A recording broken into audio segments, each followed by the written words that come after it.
All right, let's do this. Rock and roll, NXT TakeOver. What is up, y'all? How's it going? Happy Saturday, happy weekend.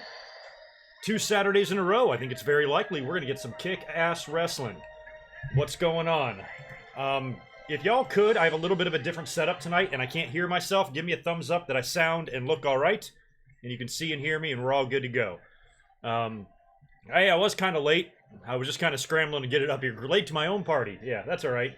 I always leave the door unlocked. You guys can just let yourselves in. This looks like 44 of you have so far. TakeOver 25. I can't believe there's been 25 of these things.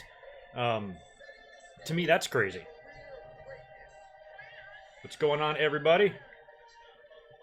They're running through a big, long video package here of all the great champions that are now doing jack shit on the main roster. Don't know what kind of an audience we're going to have in here for tonight either, because this is a sort of underwhelming takeover. I hate to say that, because none of these are bad. I've never once been disappointed with a takeover, and I don't think I'll be disappointed tonight either. It doesn't feel right when it's not attached to one of the big pay-per-views, you know? I love when takeovers are the night before a big show, and with Money in the Bank being moved and the Saudi Arabia shit had goofed everything up this year. So it's kind of standing alone here. And we'll see. I'm going to get this poll, this Twitter poll ready for immediately following the show. I want to know which one fans thought was better. Double or Nothing or TakeOver 25.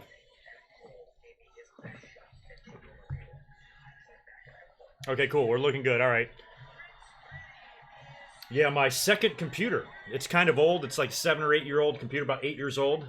Died yesterday. And it's not a big deal because I'm about to buy a new machine for the area here anyway, so it's not a huge deal. I'm probably not even gonna get it fixed. It's probably a minor problem, just crashed or something. So instead, I'm doing the dual monitor thing here with my main computer, which is still a very good computer, but I can't hear myself when I'm streaming, so I just want to make sure we're all good audio-wise. How you doing, Sam? I saw you've been telling me to listen to that. I haven't listened to it yet. I saw another interview though. Shit, I don't want to talk about it without crediting who did the interview, but Ambrose did an interview that I read where he talked about a few more things. And yeah, any interview that Ambrose or Moxley does right now is going to be interesting.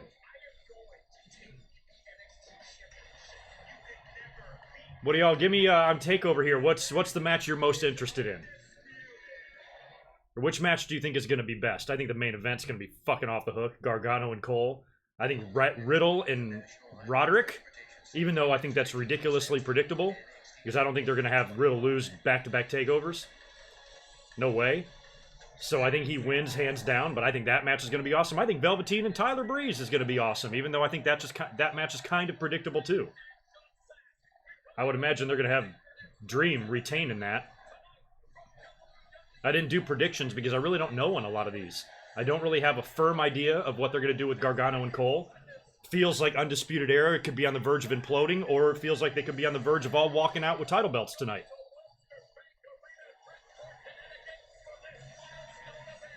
Because they've got a tag team title shot, probably in the opening match here. That's a 4-way ladder match. I don't know if they're going to open with that or not. Sometimes I feel like they do tag matches a lot. Mauro Ranallo, Nigel McGuinness, and Beth Phoenix on commentary. That's fabulous. Dream Breeze going first? Oh, no, you're telling me which match you like. Yeah, Dream Breeze, Riddle Strong. There's some good matches on here. I mean, there's nothing wrong with any of these matches. I mean, I think Baszler and Io Shirai is going to be good. Io's awesome. I think I'm still going to predict Shayna to retain. I think she's going to stick around. I know a lot of people feel like she should be done and everything, but no, fuck it. Let her kick an ass. But I'm not basing my predictions on much. I'm just kind of guessing. I think the only title change I really feel comfortable about is the tag. Which we're getting right now. Oh no, we're getting Strong and Riddle. Oh yeah. Cool. Chris Ludecki, thanks buddy for the $5 in Steen's podcast with Jericho. It seems people are accepting EC3 is screwed for his career in WWE. Do you agree? I have an idea to relaunch him. EC3, it feels like he's screwed because he hasn't done anything. When did they call up all those guys? January? EC3 was making some noise in NXT and then doesn't do anything on the main roster. I think that sucks for him personally. For me personally, EC3 doesn't do anything for me. I don't really need to see him become a star, but that doesn't mean he doesn't work hard and doesn't deserve it. It's just, I'm not going to lose any sleep at night if that guy's never world champion. But yeah, it's he's one of the many examples of how fucked up things are. All right, Roderick's in the ring. We're ready for Riddle. How Wheezy, how's it going, buddy? Thank you for that tweet today. Looks like you were at a convention sporting my merch. Every time you go to one of those things, you send me literally like 50 pictures. Like, how many people do you meet at these things? I think you've met more wrestlers in one sitting than I have in 30 plus years of traveling on the road and running into dudes in hotels and Waffle Houses and all that. Crazy. But thank you for that, dude. I appreciate it. Never know who's watching your channel. I tell people, even wrestlers, about it. You told me that. You told me that. Yeah, I appreciate you spreading the word, my man. You're awesome. All right, here comes Senor Flippy Floppy. Did you see Riddle's tweet? It was kind of random yesterday because Paul Heyman and WWE have announced that Brock Lesnar is cashing in his Money in the Bank contract this Monday against Seth Rollins on Raw, which I think every one of us have our doubts. I put up a Twitter poll and nearly everybody said it's not going to happen. Ratings ploy or whatever.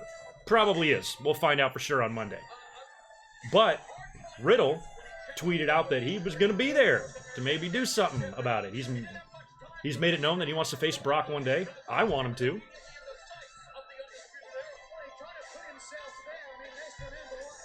All right. I mean, this is going to be a kick-ass match. But there's just, I do not see Riddle dropping this at all. And there's so many different avenues they can go down with Undisputed Era. Because they've been kind of teasing some dissensions, so they could all come back together tonight and all reign supreme. Or Undisputed Era could win the tag titles, Cole could win the NXT title, Strong loses, being the only member to lose. And then maybe he's forced out or something like that. So I can't gauge it yet. I mean, if Fish and O'Reilly win the tag, and then Cole wins as well, that's going to be a whole lot of gold, and then Roderick's going to be odd man out.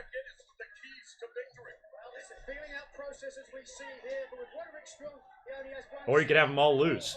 All of Undisputed Era could lose tonight. Gargano could retain, and you could have Street Profits, who I kind of have winning, actually. They're kind of who I have half-ass predicted to win the Fatal 4-Way, or the 4-Way ladder match, excuse me. So if they win, and then Cole loses as well, then you got them all losing, adding to the dissension. I don't know. What do you guys think? I only sort of follow NXT, so you guys are probably smarter than me. Damn, we got a low-ass audience in here. 70 people? Nobody's watching TakeOver tonight?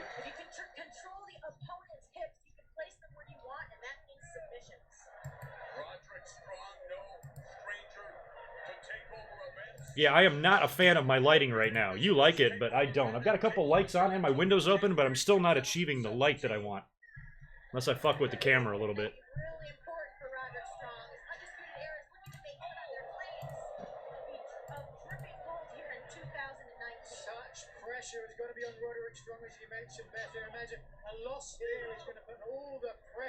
Oh, maybe...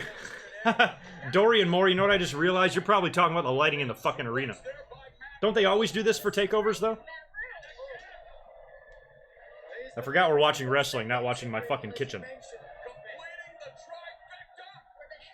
God, he's stupidly strong.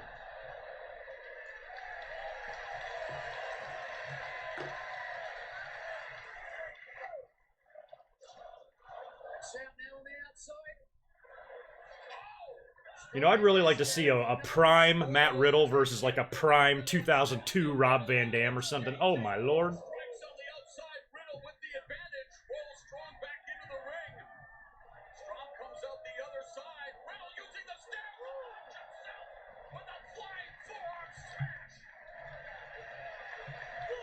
Yeah, with Undisputed Era already holding the belts, I'm not sure about the Forgotten Sons yet. Who the fuck else is in it? I just feel like it's Street Profits.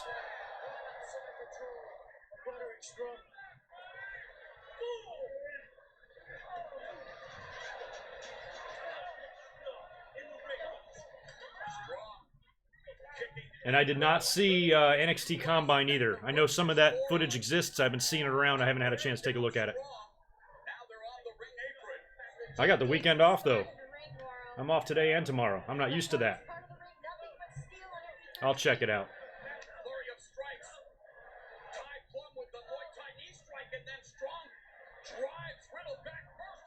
Oh, damn. Belly to back on the apron.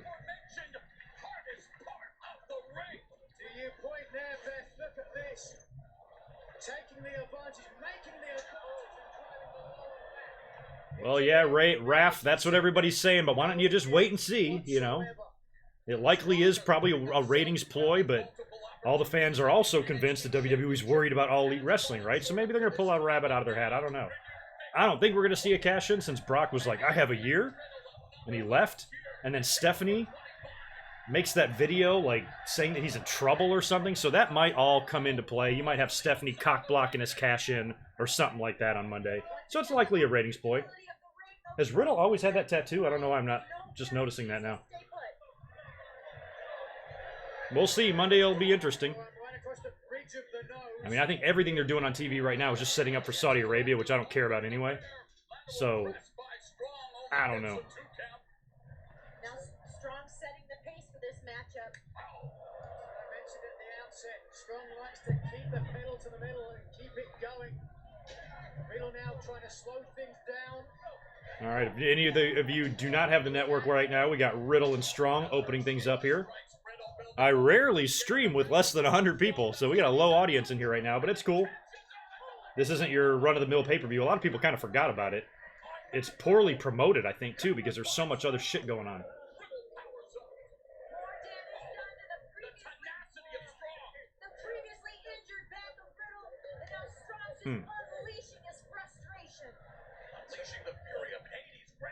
Riddle, he dropped the last TakeOver match to Dream, right? Yeah, he's due. He's winning this.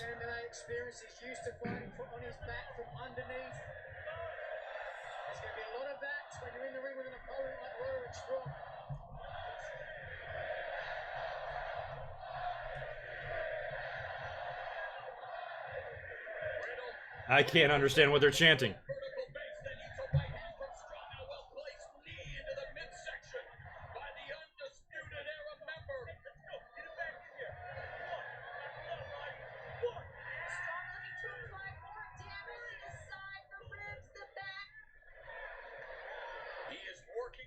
I've heard most people say that they like Beth Phoenix better than Renee Young. Is that the general opinion there? You guys agree with that?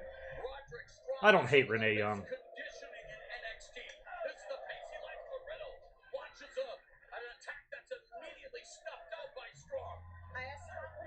I think Renee Young, you know, it's like, good example is Mean Gene. You never noticed that Mean Gene, you never saw him on commentary? He did it a couple times, like in the 80s and shit. He did it for AWA, did it for WWE, but kind of on again, off again. He was always like the backstage guy. I always felt like Renee could be the new generation Mean Gene. Mean Renee, a female who's young and could be doing this shit for another 50 years if she wants. And she's good. And she has value to WWE in that role, I think. She's a really good, like, interview person like that. But yet, she's not the greatest announcer. Mean Gene was a lot like that.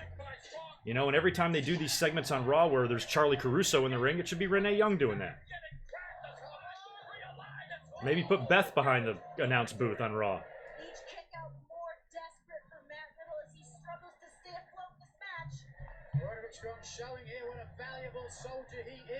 We are 12 minutes into this match.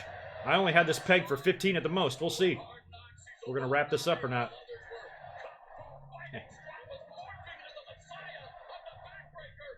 Actually, we're probably more like 10 minutes in, actually. When you count the video package and entrances. Whoa.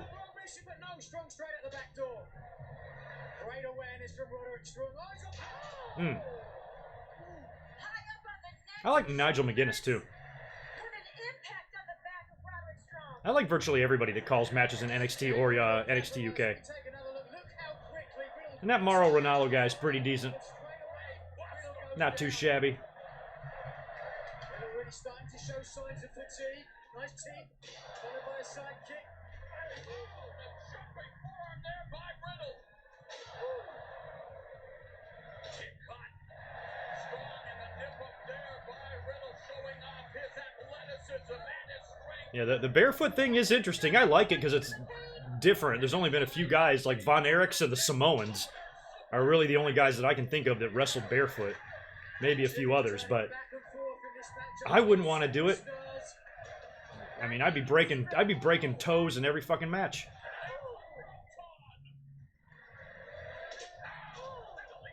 And I've broken so many toes before, and you can't fucking walk or do nothing. What a physically taxing battle to kick off TakeOver 25 as both superstars exhibiting the vestiges of battle. Yeah, that's what I like about some of the NXT matches too, because I knew this match was going to be fucking off the hook. And I got Riddle winning this thing 1,000,000%. But I don't give a shit. Backdoor escape by Strong. That could be the difference maker. Riddle's staying alive, but can he put Strong away? Hat trick of kicks. Going for the fantastic four, make it 5. It is a And Strong's another one of those guys that just goes balls out, oh my god, in all of his matches. He always looks like he gets the hell beaten out of him. to his back. Almost ran in the neck of Roderick Strong, right in there in the Adam's apple. Oh, Strong avoided that kick. Able to pick up Riddle, able to fight off. Oof. Knee again to the midsection. DJ Glenn, thank you for that 10 bucks, brother. Oh, what a German. He folded him right up. Good kick out there.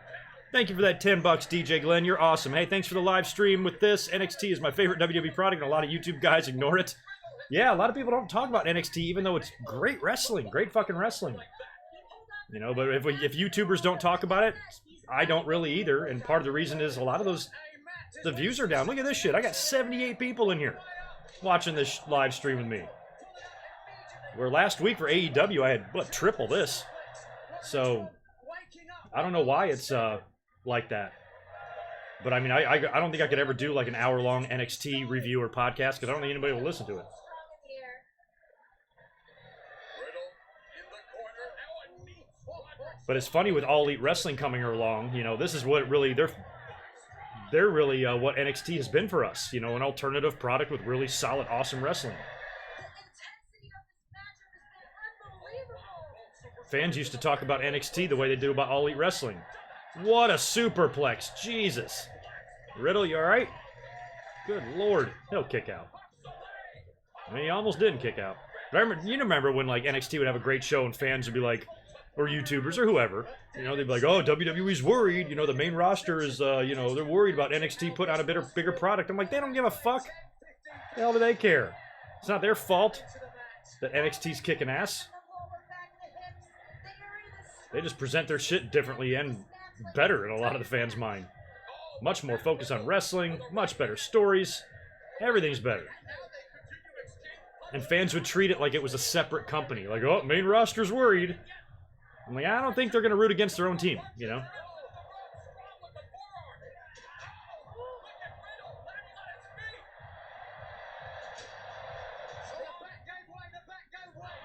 If you want to compare AEW to anything, compare it to this.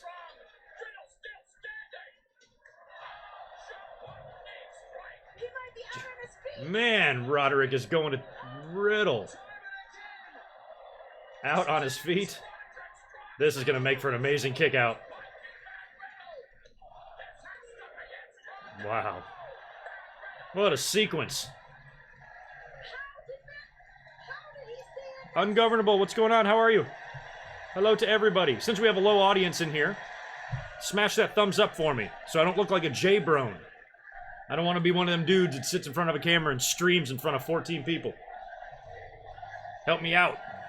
Help GoodMicWork not be a nerd.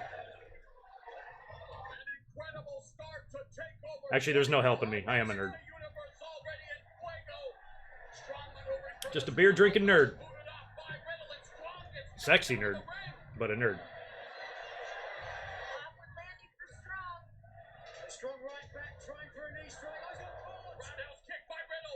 Oh, Jesus. That was a V-trigger 2 to mush into a powerbomb.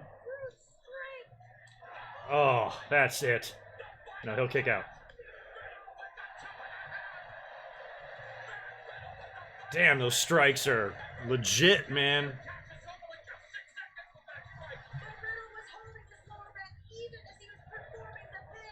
beast mode. What's going on? Nonetheless, quick.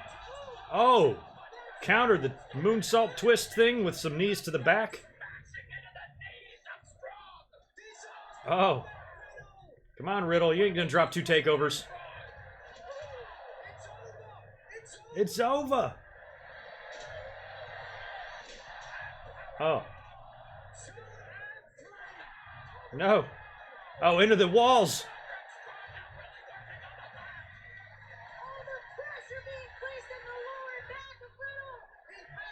I knew this fucking match would be good. What a great match to open up with. We still got a ladder match coming up. And an off-the-hook title match.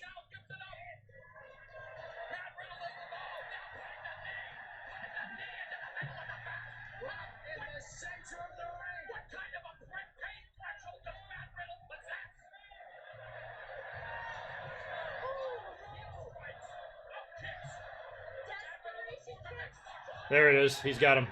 He's caught him. There it is. There we go. He's right in the middle. You're done. You're done, Roderick.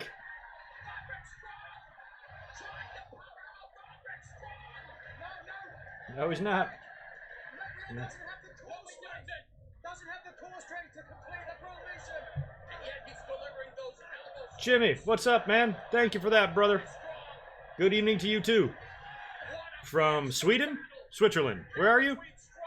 Welcome from wherever. Thanks for joining. You're always the man. Oh.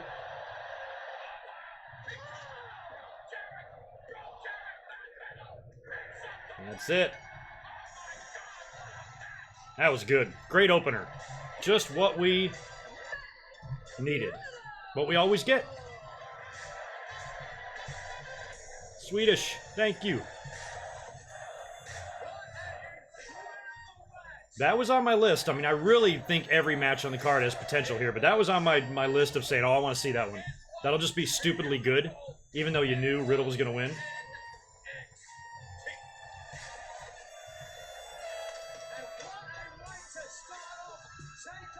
Matt, it'll be really cool to see you this Monday. Why don't you hop in the car, or a plane, or a boat. Just go there. Stick a flip-flop up Brock Lesnar's ass.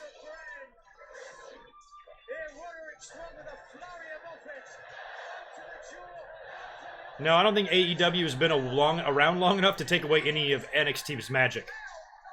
They're going to show that tonight. I mean, this is an underwhelmingly promoted pay-per-view, I feel, and I think it's going to be just as good as all of them at the end of it, like when we're done with the evening here. I think we're going to say, God damn, that was a great night of wrestling. 5 fantastic matches. What the fuck else do you want? You know, we can complain and shit on WWE's creative on the main roster all we want. And AEW will very likely be more entertaining than that shit, but I'm not sure if it's going to be more entertaining than NXT.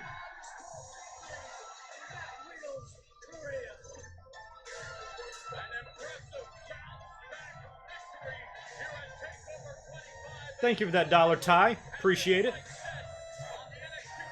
Thank you to everybody joining. Oh, we're creeping up there near 100. I was laughing. I'm like, God damn, I don't even have 100 people in here watching. Which is odd, but it's Saturday night. When I talked about, when I did my Moxley stream this past Wednesday, a huge fucking audience for that. Everybody was into that. I gotta read and listen to those most recent interviews. Thanks for another one, Ty. You're awesome. God, Goldberg and The Undertaker. Can you believe this shit's happening? That airs for me, I think at 11 a.m. in the morning on Friday. So I'll have it on. I'll be eyeballing it. I'll probably tweet a couple of things, but I'm certainly not going to dedicate any sort of watch-along or any full-scale review. If we get a title change or something, maybe I'll come up and say something about it. But for the most part, I'm going to sit this one out, aside from, like, tweeting. If they say it's going to, like, exceed or meet or exceed WrestleMania one more time, I'm going to throw up. How many times can they say that?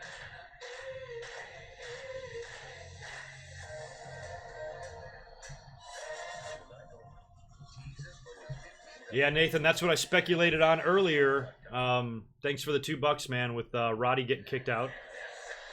I was like, it's possible that Roderick is the only member of Undisputed Era to lose a match tonight, and then they oust him, or they could go the other direction and have them all lose, because I kind of got the Street Profits winning the tag belts, and if Gargano retains, and he's doing his little warm-ups here, if he retains, that means they're all fucking losers, and then that maybe adds to their dissension. Road Dogg and Shawn Michaels showing off their rings. What's up, old men? How you doing? What's up, grandpas? God. Sean's kissing fans. That's pretty cool. That's cool. All right, here we go. Oh, yeah.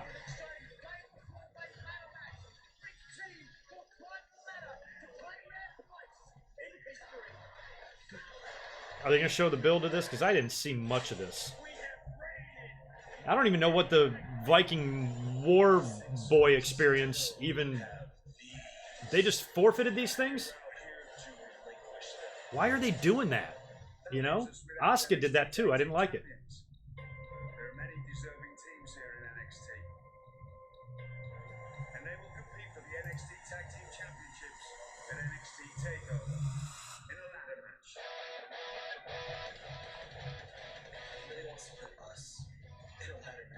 Who do y'all got? Y'all got Street Profits in this? Does anybody have Birch or Lorcan? I don't have Undisputed. I think they just had them already, kind of thing. It's the only reason I'm not picking them.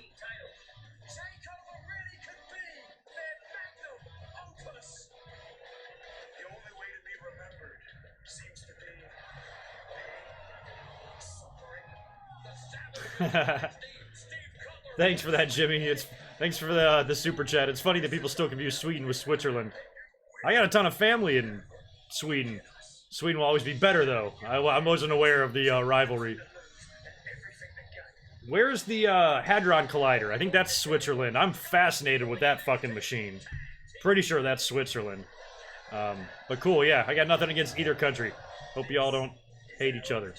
Dominique, thanks for the super chat, man. Good to see you in here. Can't wait till I get off work to watch NXT when I get off.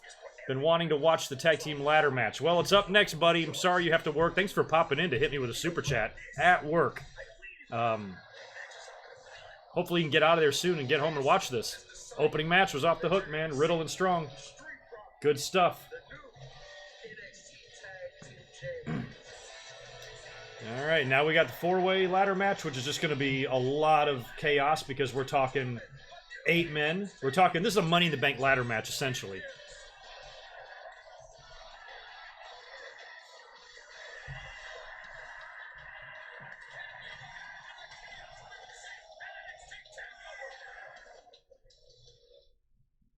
Ought to be good.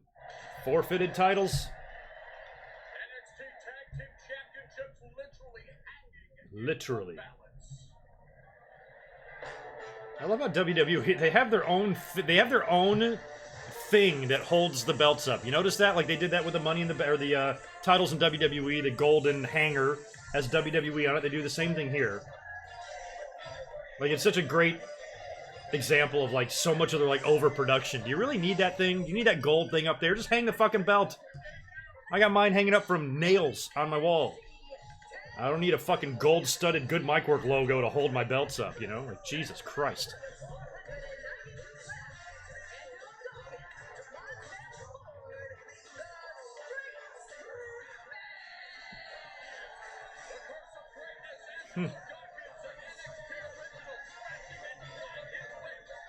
I've probably only seen Street Profits half a dozen times.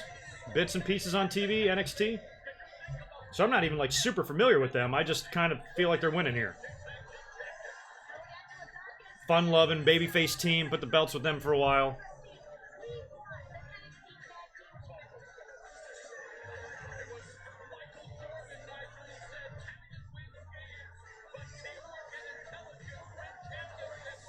Yeah, and I'm thinking we're not getting, I mean, this is going to be the only title change we have. I'm trying to think of the heel and babyface.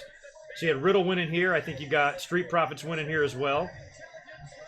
I got Baszler retaining. I got Dream retaining. They're the heels, pretty much, right? And then I think maybe, I don't know what to predict in the main event. I might say Gargano retain. I'm tempted to pick Gargano. See why I didn't do any predictions for this show? Because I wouldn't have had a clue. Yeah, so we're going to go Riddle, Street Profits, Baszler, Dream, Gargano, excuse me. Those are my picks tonight. Mr. Blevins, thanks, buddy. Hey, yo to you, too. Thanks for the $2, man, and stopping by. All right, we got to smash that thumbs up for me. Make sure you subscribe. I'll be here Monday night. Live reacting to Raw. Apparently, we're going to get a cash-in. Yeah, right. All right, here come the Forgotten Sons. Like, nobody remembered these sons?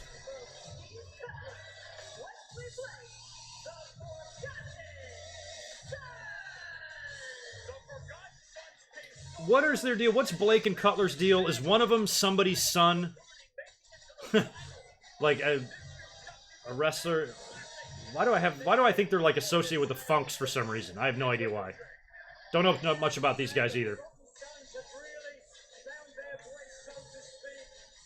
Street Profits, yeah, Street Profits kind of remind me of Crime Time. A little bit. Poor JTG. He hung around. He went unnoticed in that locker room for 11 years before they were like, oh shit, we need to release him. He was literally the dude from Office Space in the basement. Milton. That's who JTG was.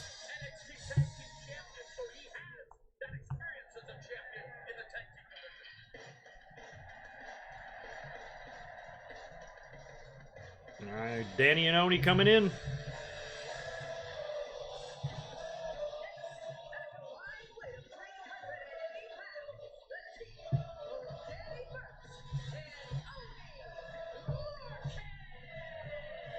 Birch and Lorcan are the same type of deal as like Revival and all those teams. Could you imagine how bad they would suck on the main roster if they were on SmackDown or Raw or something?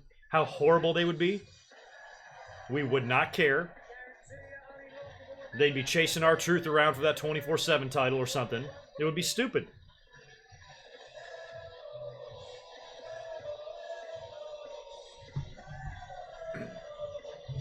Yes, they are in Hartford, I think. No, I don't know where they are. Money in the Bank was Hartford. This is in the same area, though. Might be the same place. I don't fucking know. Yeah, Alex, good to see you too, man. I try to be off for these takeovers if I can. And I was like, and I knew about this weeks out, so I'm like, yeah, I'll take the Saturday night off, do a stream, hang out, have some frosty brews, watch some wrestling, especially 1 week after All Elite. Let's do some back-to-back Saturdays here with some kick-ass wrestling. All right, here comes Undisputed.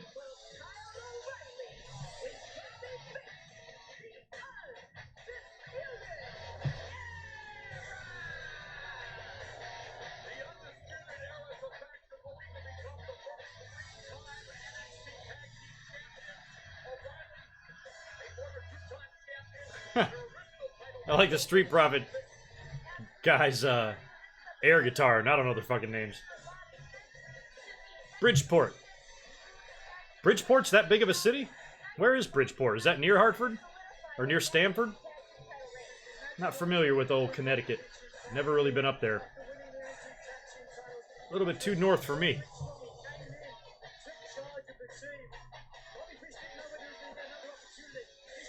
Yeah, and that's another thing I have a hard time kind of keeping track of. All these guys are everywhere. You know, they're 205 Live and NXT and even UK. In some cases, it's just hard to keep track of everyone.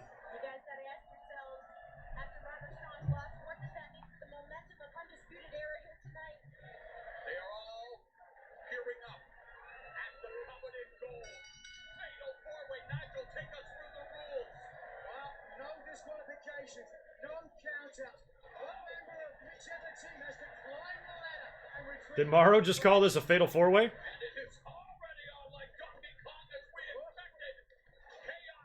Why did they ask to explain the rules? Fucking ladder match. Climb up, grab the belt. You win.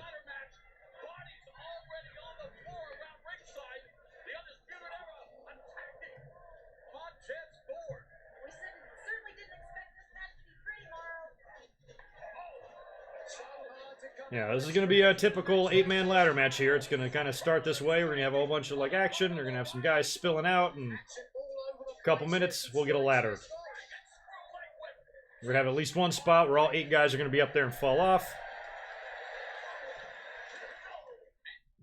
We're gonna see some bumps. Hopefully nobody dies.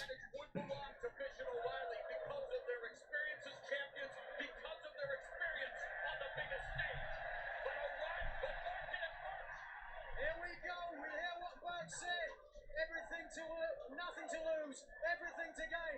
I'm so excited I can't talk. Here we go. Again, Dorkin and Birch have come close in the past at TakeOver. Dorkin and Birch with a pile of haymakers there. Yeah, Connecticut's kind of. I always wonder why like Connecticut always has so many rich people. I guess because it's kind of close to New York City, but it's not right in the heart, and just for rich white people on the outskirts. But I'm like, if you have so much money, why are you planting your flag in fucking Connecticut? God damn. I had millions of dollars. That's like the last place I'd be. Probably that or fucking Siberia. I'd have a sweet fucking beach house somewhere. Oh my god.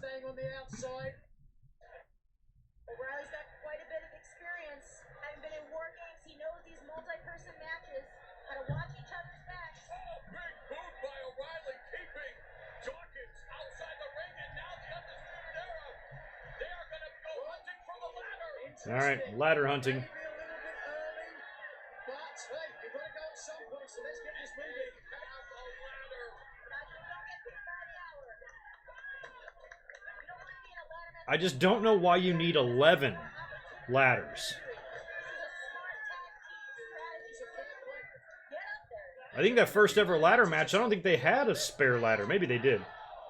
Jesus.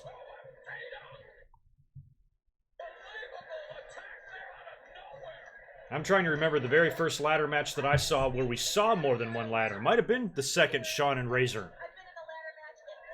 Something tells me they brought out a second one for that. I'm not sure.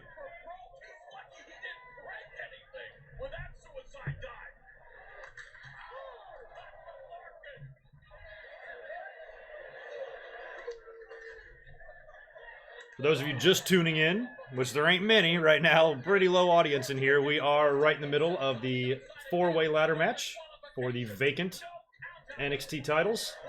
We're only a couple minutes in here, so no crazy spots yet, except for a top rope dive onto the 7 guys on the outside. Jeez.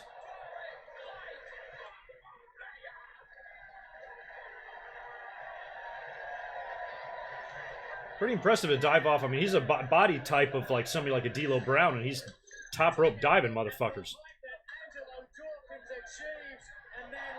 Damn. Dawkins was talking to him on the way down. I can't tell what he said when he landed. He's probably like, "Are you all right?" There's no way they're getting it yet. Oh, I missed some super chats in here. Nick, thanks for the $2, man. Appreciate you stopping by as always. And another one from Jimmy, our friend from Sweden. You're the best. Casino Battle Royale ladder match. The first one to draw Ace of Hearts can go up 1 step. The next wrestler draws a card and so on. Yeah, that Battle Royale was a little bit confusing, but it was different, so I didn't really mind it. But yeah, if they tried to pull some shit like that for a ladder match, I'd be lost. I feel like I'm already lost most of the time.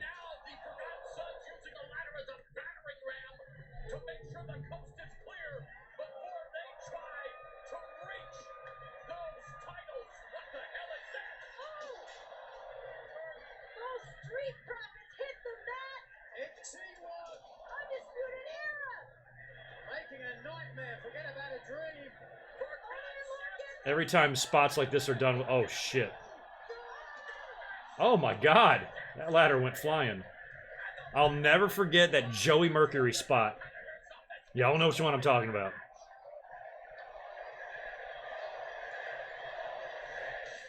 That might have been one of the most brutal things I've ever seen. I was kind of thinking that double German, they were going to try to keep the ladder in their heads, but that ladder went sailing.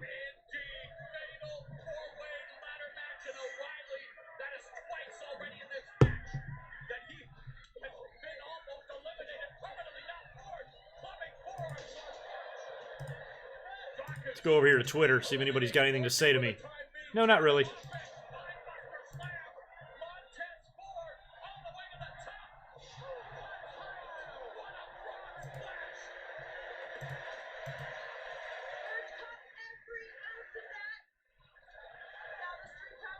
It doesn't take two of you to grab the same ladder. Oh, unless you're going to use it as a weapon. Okay.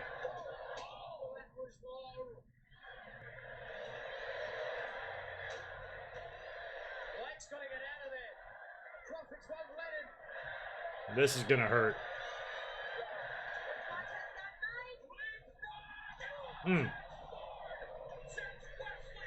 Jesus. Damn, Wesley sold that like... Oh my God! Like Rock selling a stunner. Jesus. They both took gut bumps on that ladder. Oh, shit. Oh, here comes O'Reilly, I think, on the top rope over there.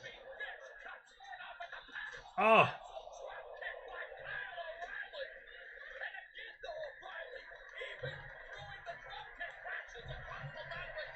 He does. That's a sweet-ass frog splash.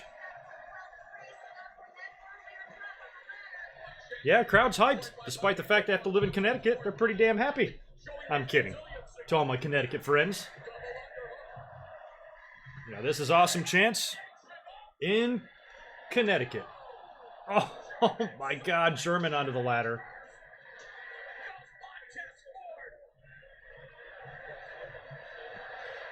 You think Cornette's not impressed with this match? I think he's alright with a ladder match.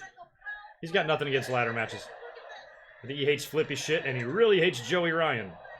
God. Cornette is so over the top with his hate sometimes. They were beefing yesterday over something. One thing I will say about Cornette, one thing that he is not, is a racist or a homophobe or something like that. Even if he said something crazy, he is not that way.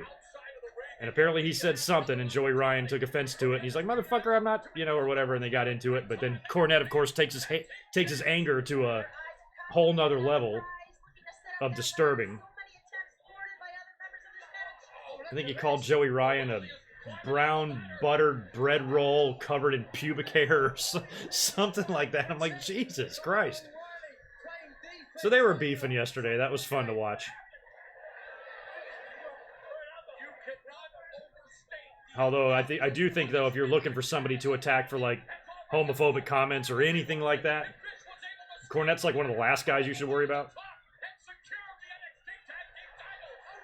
O'Reilly, got powerbombed right into Fish. They knocked the ladder over. Fish was a fingernail away.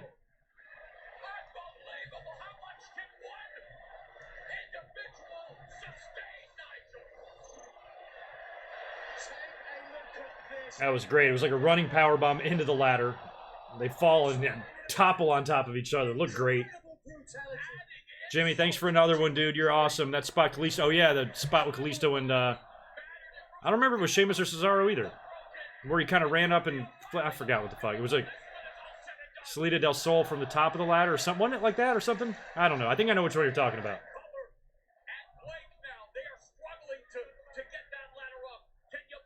Poor Kalisto and his promo skills.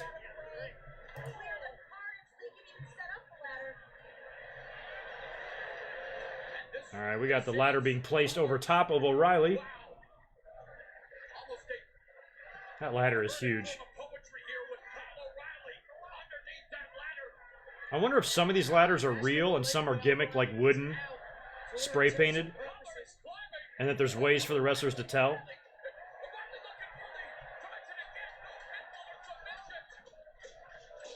Damn, he's got his leg grapevine in the ladder there. No submissions in this matchup. Now, be that as it may, if you could take out an opponent's leg, that stops them climbing the ladder. Blake looking to become a two-time NXT Tag Team Champion.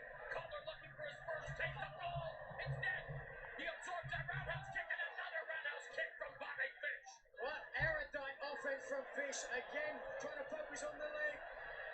Inverted face, like Oh, I didn't know that. Is that Blake from Blake and Murphy? They said he was going to be a two-time NXT champion?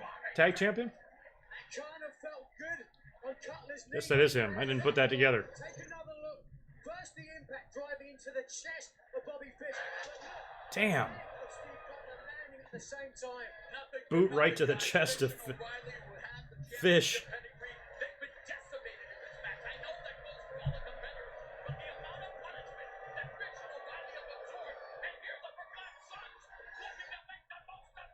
They're both going. What are y'all taking so long for? Jesus. Think Kyle lost a tooth? He may have. Damn, that was awesome. It's a European uppercut doomsday device type of deal. Wow.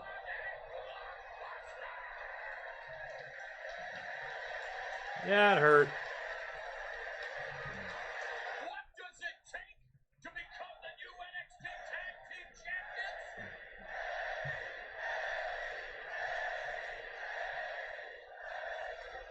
Yeah, ref's got gloves on. Somebody is hurt. Somebody might have dropped a couple of chompers. You feel bad for Undisputed Era? Why? They're like got a good spot on the card. They have great matches. They're great professional wrestlers, tearing it up. I don't feel sorry for them at all. I think they're awesome. But how is this? Kyle O'Reilly! Rising from the ashes, and you'll pardon the pun, bent like a phoenix. Yeah, ow. Ow.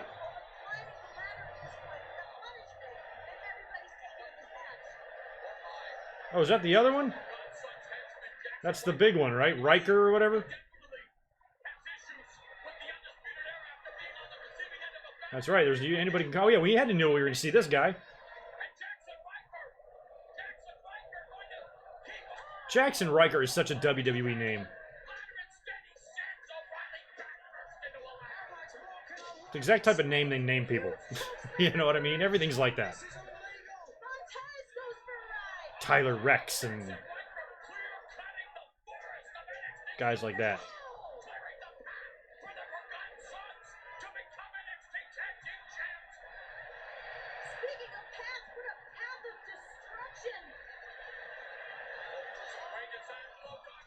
Damn, I had Profits winning this, but if they got this fucking monster helping them. I know somebody in here predicted Forgotten Sons to win.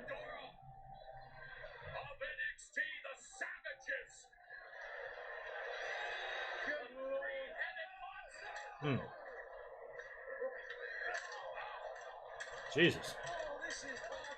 Mason Ryan, yeah, exactly. Like names like that, you know?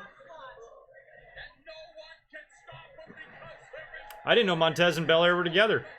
Athletic couple in WWE, yeah, they might be. Oh my God. That was a good bump on the ladder because he didn't take it straight. He kind of bounced off the side of it.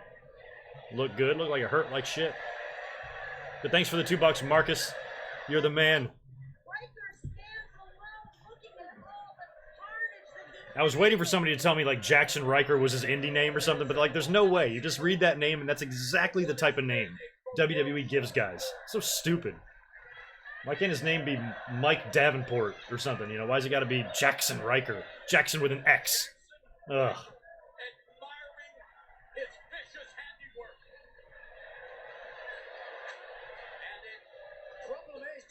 Braden Walker, exactly. There's another one. But the other two Forgotten Sons have got to get in and get up to claim those titles.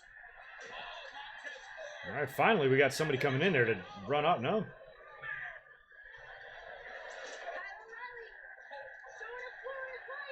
All right, we can get everybody in there just ganging up on them, get them out of there. Maybe there's a chance another team besides them can win.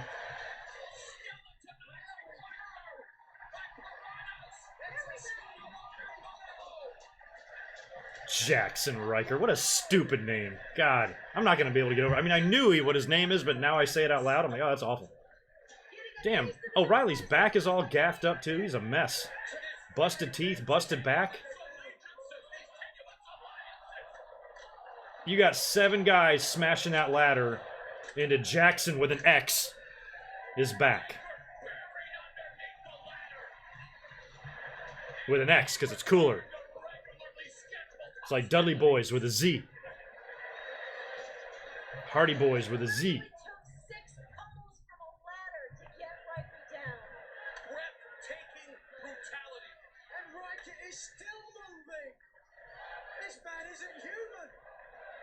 man is inhuman.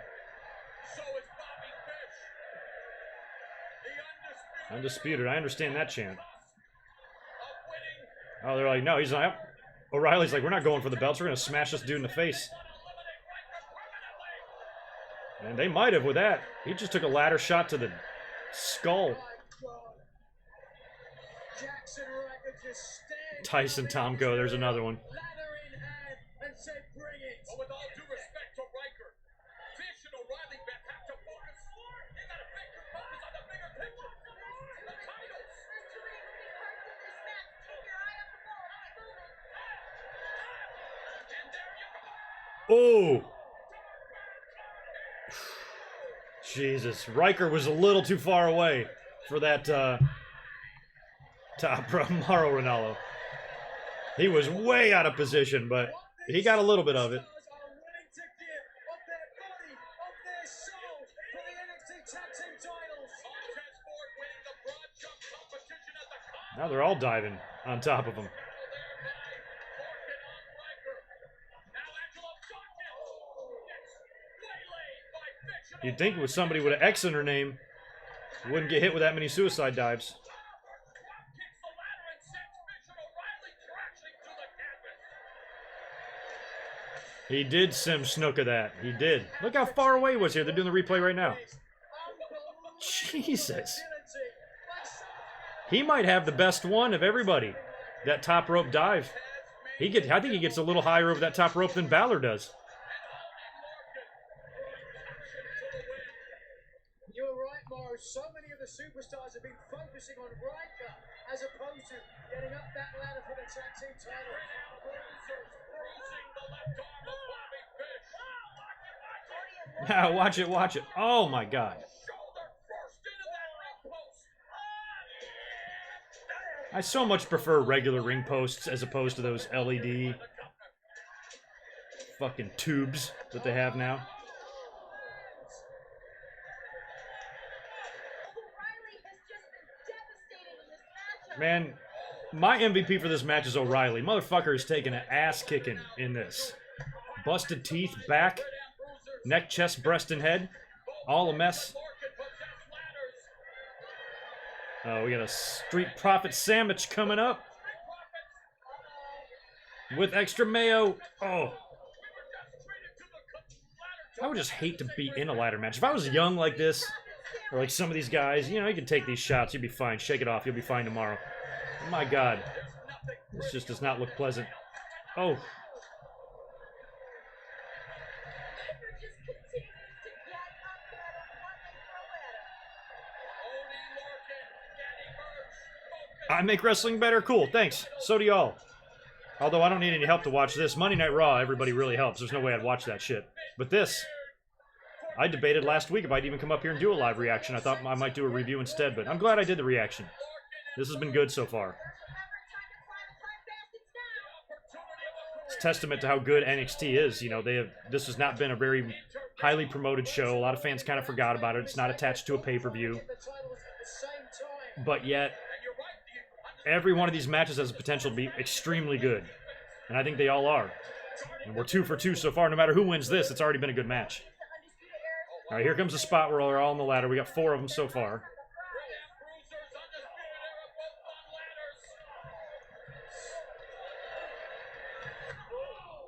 Did you hear the sound like a coconut? Forearm by Fish. O'Reilly, the Undisputed Era, seem to have the advantage. Larkin has fallen off the ladder. Birch reaching, grasping out. All right, we got Fish and O'Reilly and Birch and Lorcan on the top, all of them. I don't know where the other 4 guys are. Referees are on the floor giving them cues. Are we gonna get a big push off here, or what's going on? None of y'all can grab up and grab one of those.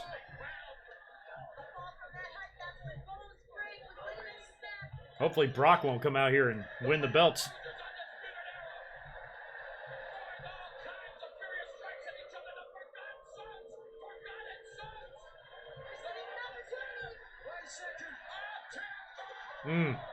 There they go.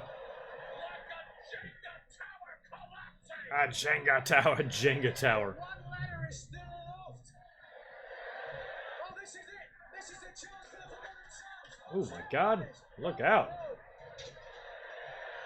In the center now. Blake and Cutler now realizing they're the only two superstars in the ring. They see daylight. Blake is climbing the ladder. Oh, here comes that double Oh, target. Blake's up there. Oh, that was great. That's it. You got it, boy. That was a great finish. He's got him. Yeah. He came literally out of nowhere.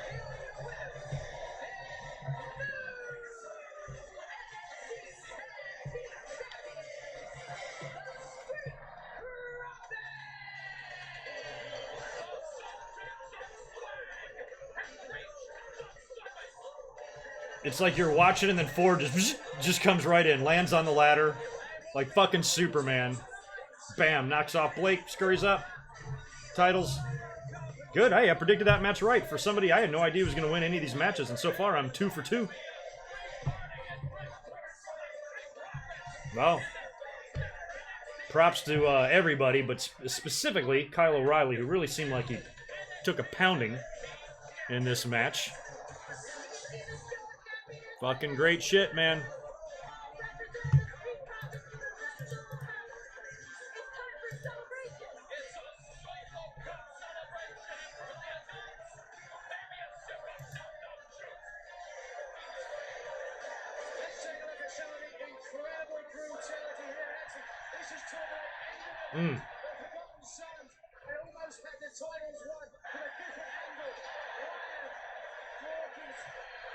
Then look at that, right off the springboard from the top rope.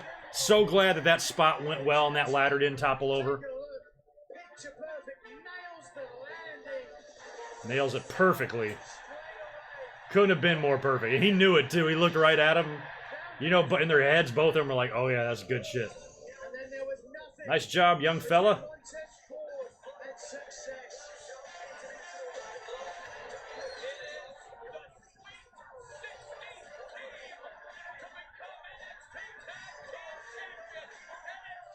Damn, they're out there drinking beer? Nice. Cheers to you guys. Congrats. I felt like it was probably their time because we've had, like, you know, with Viking boys or whatever the fuck, being the champs like that, you know, you need a fun-loving team. That other team was such a crazy, badass team.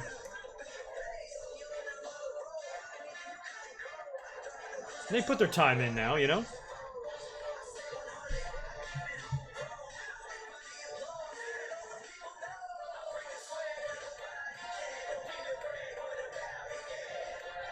But again, with the Street Profits, they got a hell of a lot of charisma, which means they're probably going to be brought up to the main roster, but boy, they're going to suck there. My name is too big to start small.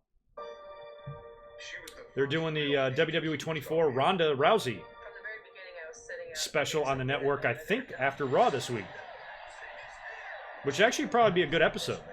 A whole year chronicle of a whole year in the company. Yeah, Dana White interviewed and everything for this. this huge opportunity, and I had to succeed, not just for myself, but for all the women that would come I kind of miss Ronda. out. It was one more than ever. I became obsessed with proving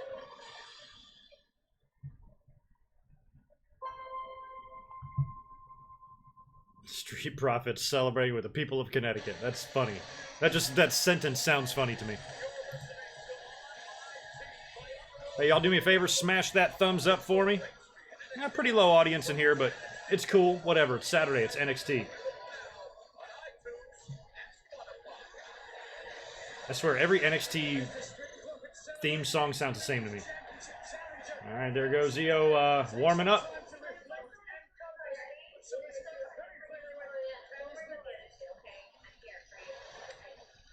Good to see Candace, too. I still got Shayna retaining here. Or later. Oh, they're going to do Dream and Breeze next. All right.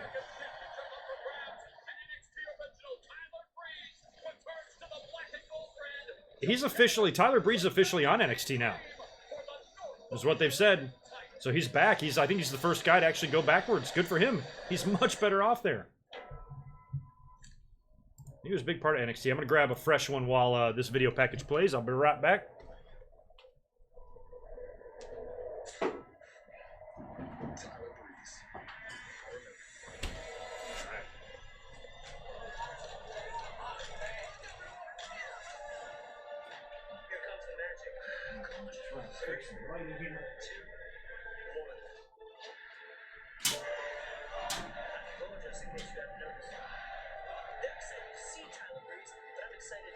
Alright, I'm back.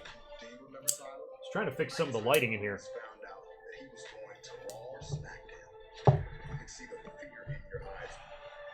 It'll look so much better when the new camera comes. I'll have a little bit clearer of a screen, but... Oh, sorry. I'm trying to get the lighting figured out in here.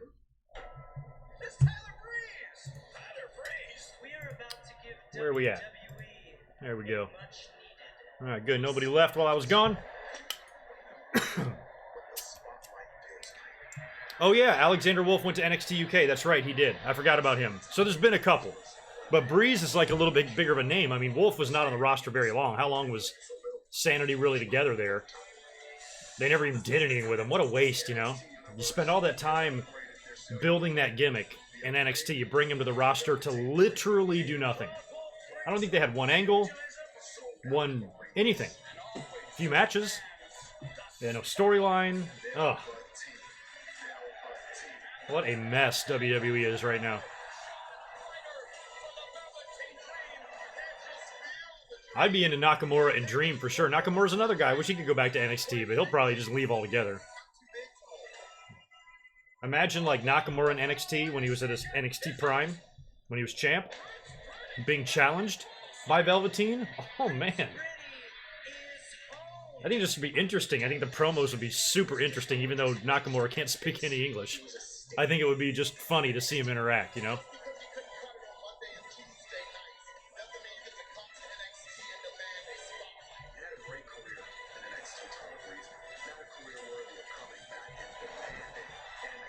What's interesting about Breeze and Velveteen is Velveteen was referencing Breeze's failures on the main roster in their promos. You know, you got to the main roster, you didn't do anything, and you were a comedy act. Be careful what you make fun of there, motherfucker, because I think the same thing might happen to you. You know, Velveteen goes to the main roster, they're going to completely fuck him up. That's why I want him to stay there forever. Keep a belt around Velveteen's waist. The longer a belt's around his waist, the longer he'll stay there. Again, another very predictable match right here. Unless they really want to make Tyler Breeze a big part of the roster, they want to give him the belt here as an upset.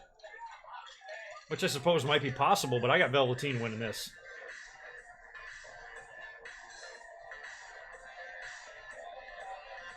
And plus, Tyler Breeze, even though he's a great worker, I don't like this gimmick.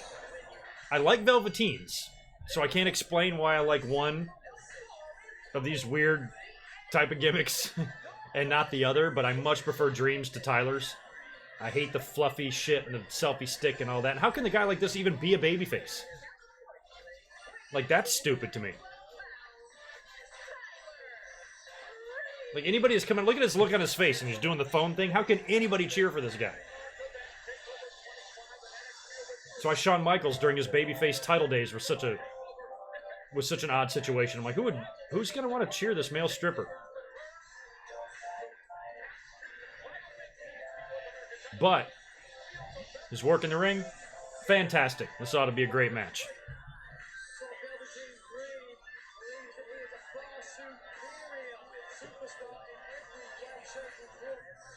Dream really has it all. I mean, he pulls off that whole gimmick so well. I think his story has been good. Didn't he come in? Wasn't he rejected for like having a bad attitude or something like that? He was real young, and you know they brought him in. They worked with him. He grew. He matured.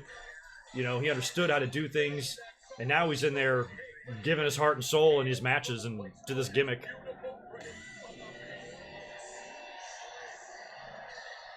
And it takes a really strong-willed person, too, to have a gimmick that's so arrogant and so obnoxious and so full of himself, but yet to be the exact opposite way kind of behind the scenes.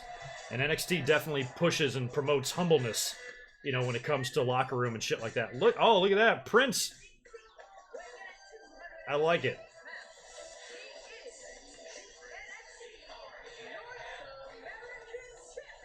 He is ridiculous. Look at them gloves he's wearing. These lace gloves. Sparkly ass pants. Tyler Breeze, he doesn't pull off this like the way Velveteen does. This is a whole level of fucking presentation here.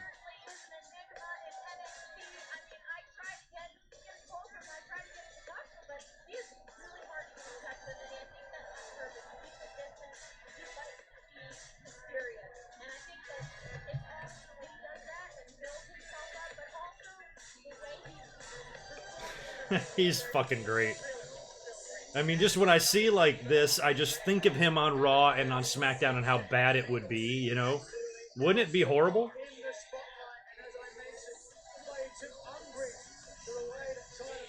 But that's probably his fate. But at least we can enjoy him right now, because right now the shit's awesome.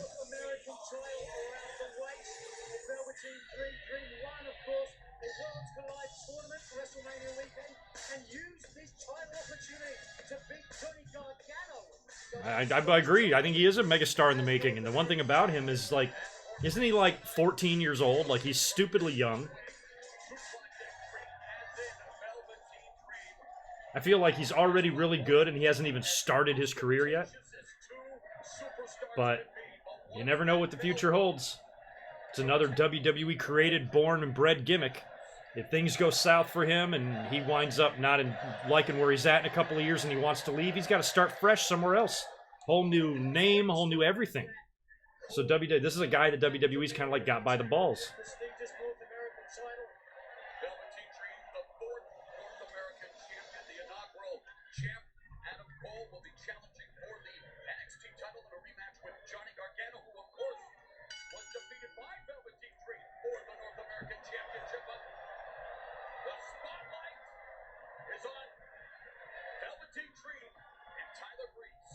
He's got to be careful here, keep his anger in check. I guarantee you underneath that calm veneer. I mean, he's 24 years old. He was born in 1995. God damn. That is super young. He was just a baby. He didn't have to witness the night of the year 1995 in WWE and how bad that was.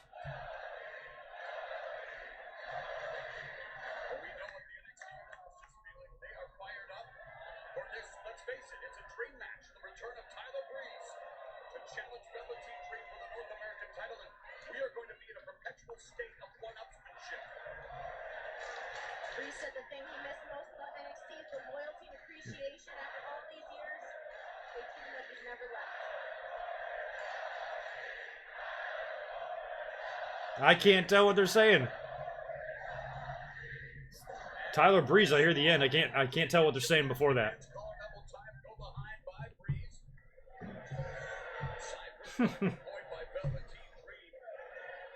What is Velveteen? Where's this stringy shit he's got on? The more outlandish and flamboyant he gets with these ridiculous outfits, the more I like him.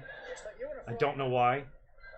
Remember back in the day with Tyler Breeze when he was even in NXT. Like I said, nothing taken away from his working abilities. Great. But I hated his gimmick. The selfie stick and all that, I was just turned off by it. I thought it was horrible. But for some reason, I am absolutely in love with Velveteens. I just think he does it better.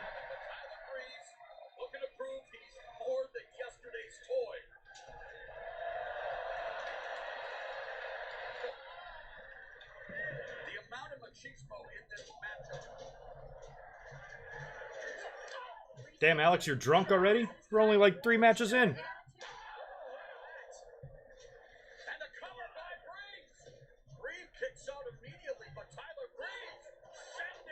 Ooh, good bump by Velveteen. Did he finally lose those weird chains?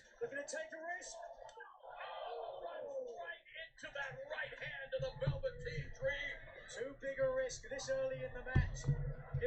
Oh, Tyler's gorgeous.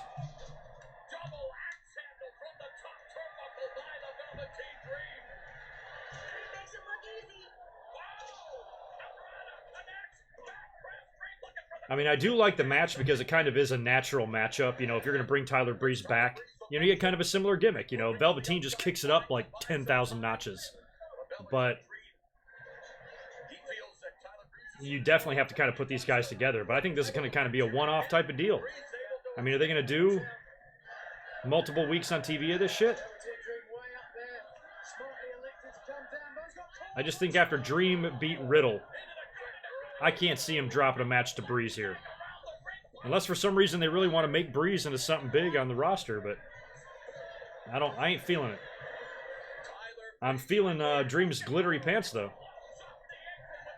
I'm gonna have to get me a pair of them. Maybe wear them to Target. Wear them to the store. Certainly showing a much more aggressive side than we've seen from Breeze in a while. Exactly, Beth. We need to see this from Breeze. He needs to be a vicious son of a bitch.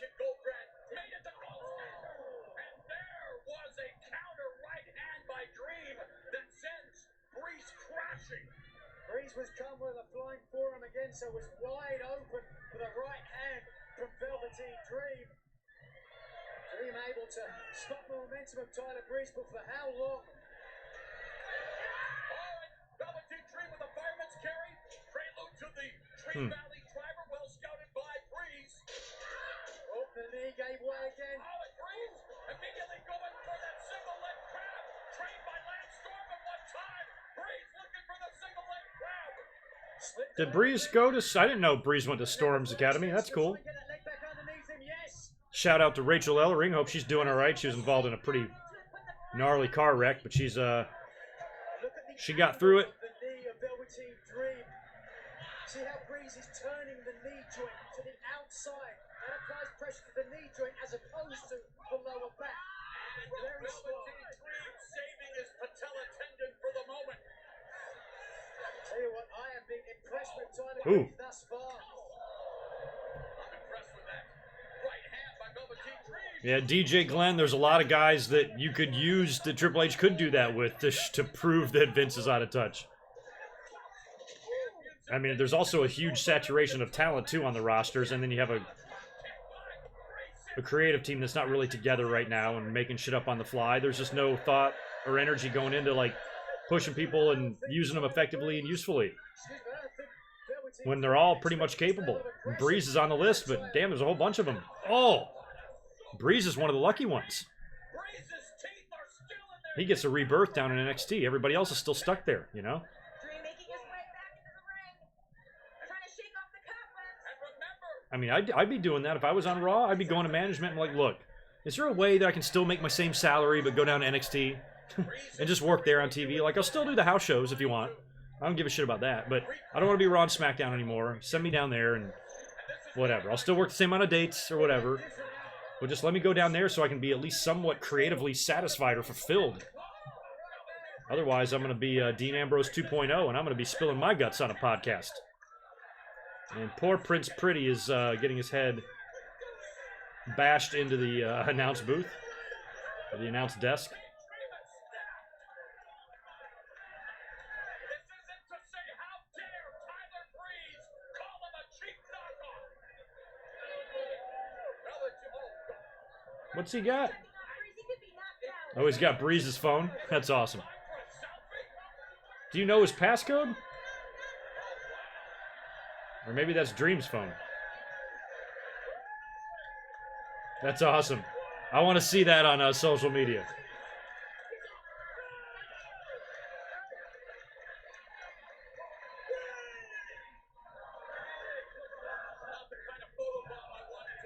If he posts that on Twitter right now from in the middle of a match, will that be the first Twitter post from the middle of a match that took place in a match? Oh, that phone went flying. Morrow's looking for his notes. Look at him. He's like, where the fuck am I? His version known as the supermodel kick, looking to rearrange the look of the Velveteen Dream. Breeze rolling in to break the count. Fandango shows up and costs Dream, calling it. Wow. Well, if you are going to put the belt on Tyler Breeze, that's the way to do it, for sure. I still got Dream retaining, but I like your idea. And when Fandango is ready to go, I think he should come in and maybe do something with Tyler. Just not the same shit they were doing on the main roster. I don't know. I think Breeze wants to go back to NXT to get away from that comedy gimmick. You bring Fandango in, I don't know.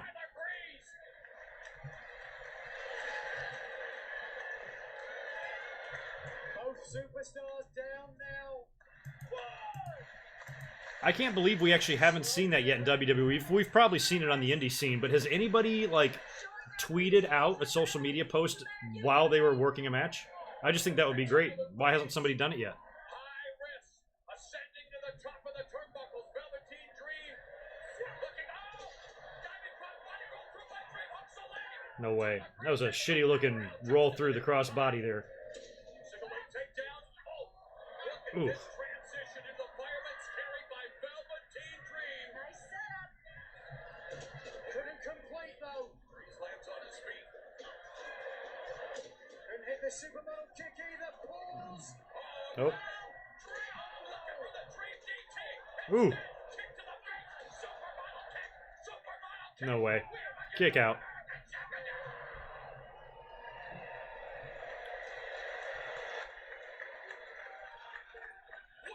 That would be a lot of pressure if they tried to plan that spot, though. Like, tweeting, like...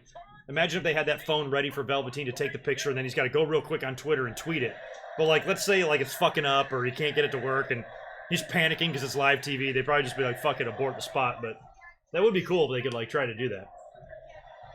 And then make sure you tag Jim Cornette in it, because I'm sure he would be would love that idea of social media posts during a wrestling match. Prettier on Velveteen Dream. Instead, Dream. Oh, Breeze lands on his feet. Double chicken wing.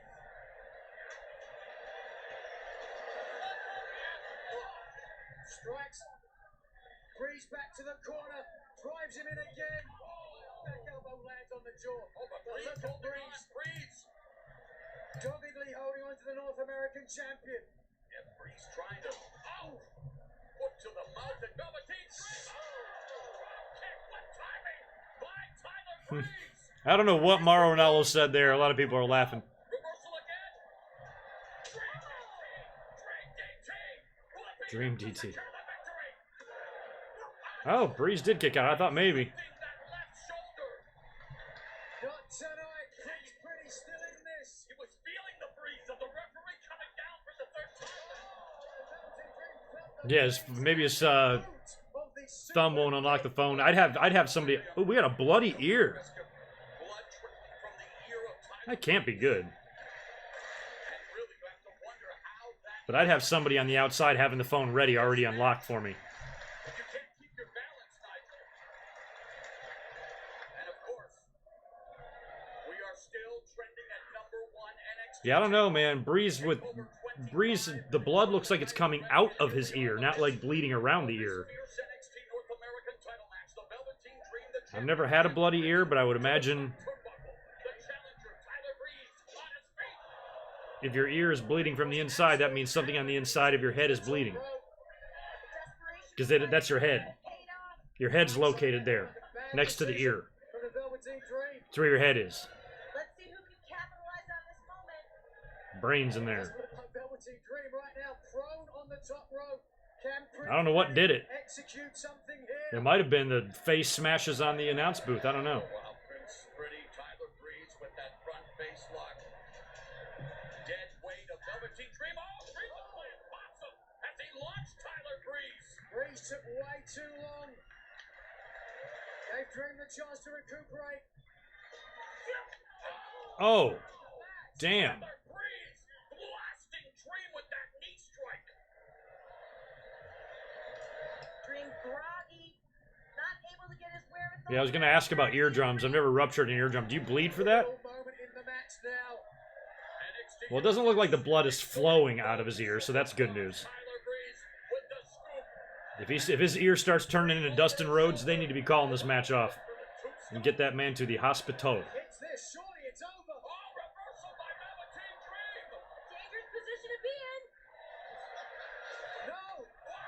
Breeze kicking down to Beth, a 69 is never a dangerous position to be in. Dream trying to do the same thing. Yes, he does. Taxing Oh. in on their respective backs. Breeze lands on his feet. Drives Dream into the corner. I wonder what Edge is doing. I wonder if he's watching this. To Tyler Breeze. Oh, wow. Breeze tried the Inzaguri. I think that equilibrium issue is a factor here. And Velveteen Dream. That was sweet. He's got a kick out. See, I like the fact that, like, Breeze is bleeding from the ear. So he has the sense to know, hey, I should sell some equilibrium issues, you know? The way he fell over, kind of, that's good. I mean, at least I hope he's selling it. Hopefully that's not for real. I don't think it is. The Velveteen Dream has got to do one more thing to prove that. That is to put away Prince Pretty, who's having trouble at this juncture, regaining his faculties. Crone in the center of the ring. Dream back to the top. Here we go! Oh. Rainmaker hit, or Purple Rainmaker hit the knees. Not the solar plexus. Oh. Super kick to the hands. I love it. Unprettier. Oh, what a sell on that. Oh. He had a 2.5 on that one.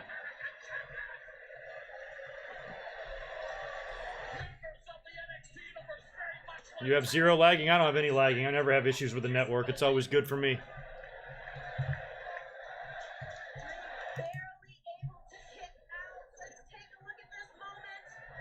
Look at the ability here of Tyler Breeze.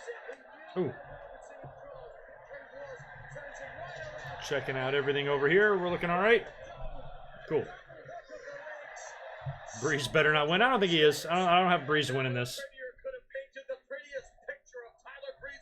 I thought maybe it was possible. They want to make him a big deal and put him on the roster and make him a main guy, but I just don't feel it. He's given Dream a hell of a fight here, too, on top of that, so. Surely, one more offensive maneuver from Tyler Breeze. The match is over. And I was looking forward to this one, too. Same with Roderick and Riddle.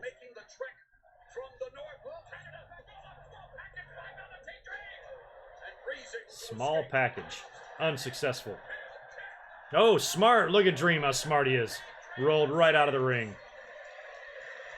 What a brilliant genius move. Where with all the Velveteen Dream to escape to the outside. One thing that's always great in wrestling is when people point to their brains to tell everybody else how smart they are. Get it, brain? I used it. Well, that's what Dream just did. Gonna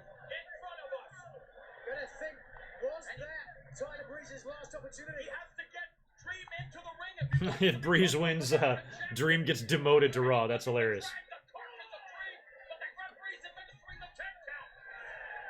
To 2.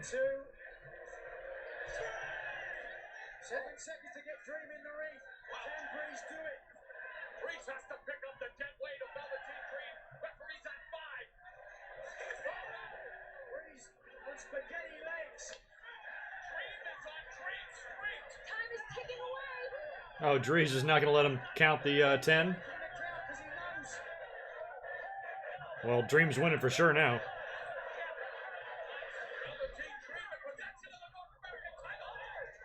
Oh, wow, he's got the belt. We're not going to do a DQ, are we? Oh, you're done, Tyler. You're done. You're done. That was it. You could see that coming. Velveteen's on the top rope. This is our finish. Goodbye, Breeze. Thanks for coming. Good job. Good match.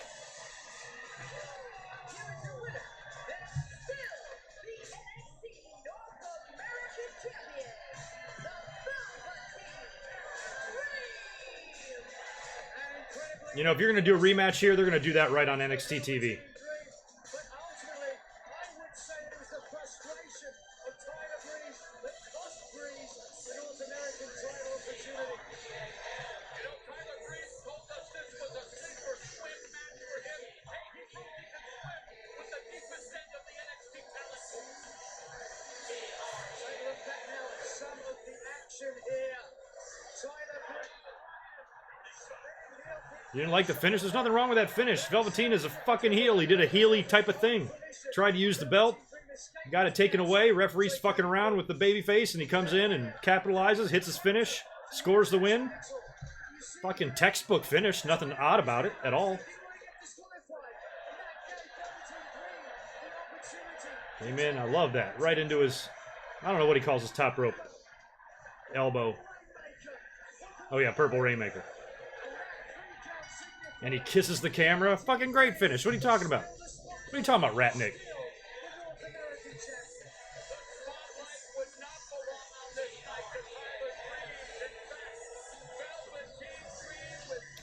Dang, no Fandango.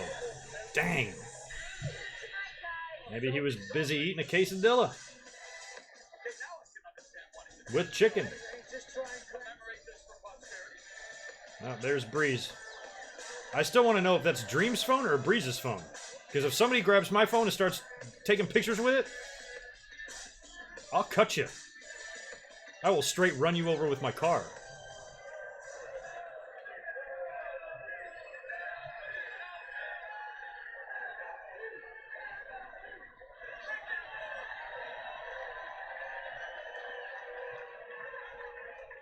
Well, Velveteen and Dream, or Velveteen and Breeze here, I don't know what they're going to do.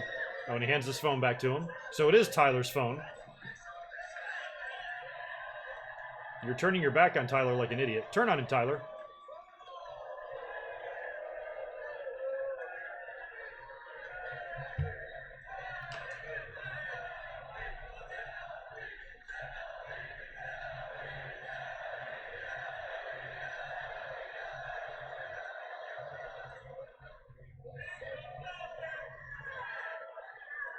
They're going to take a selfie together? Okay. They better tweet this out. That's actually kind of good. It's kind of an odd show. Oh, there it is. How did they put it on the screen like that? Science. Well, that's also a first. I don't know if I've ever seen a show respect at the end of the match and be like, hey, let's take a selfie. And in true overproduction WWE ways, they put it on the fucking Jumbotron. Just tweet the shit out, man. Let's see if they have already. I'm still getting used to this dueling monitors thing.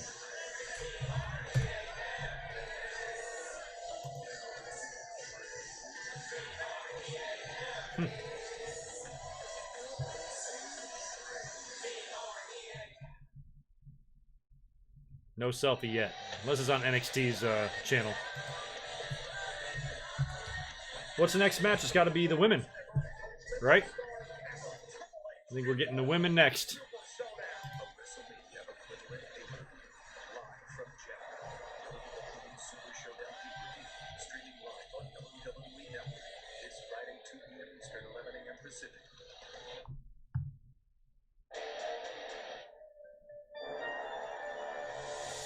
Bluetooth, yeah. I mean, I guess I understand how they did it. I'm just, like, always amazed by shit like that. I'm amazed by the simplest technology. I told you guys earlier who were here in the beginning of the stream, my older computer, because I have two desktops down here. My older one that I kind of use just as a second computer and to do other tasks, and it's really helpful when I edit and stuff, died yesterday. Or crashed. I just need to get it fixed, but I'm not going to bother getting it fixed. It's old, and I'm about to buy a new computer, so I don't really care. So I went ahead and did the dual monitors with this computer, but I'm not really used to that. I just cannot believe I can drag shit from one window to the other. And this is such a simple idea that all computers do. It's just like, I've never used it, but it's working. It's serving the purpose I need it to do.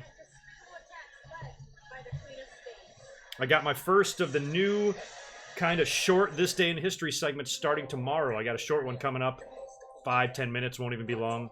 But I'm going to try to do these things routinely as we get moving here in the summer. I got a few of them, 2 or 3 coming up this month. But as we go, I'm going to try to do it as frequently as possible here. Getting everything ready. Finally, things are coming along. And it's only June 1st. I was thinking all of these transitions will take me till the end of the summer, and most of them might, but I'm happy that I'm starting things a little earlier than I thought. So, should start seeing steady flow of content hitting the channel. The only thing that's kind of absent right now are my long weekly podcasts. I'm restructuring how I do those, and those will be coming back, just not yet. But everything else, mic drops, This Day in History's live streams, all that's going to be prominent on the channel until I get everything kind of hammered out. Got a new computer coming, new camera, new desk, all sorts of shit. And smash that like button good, like MAB says.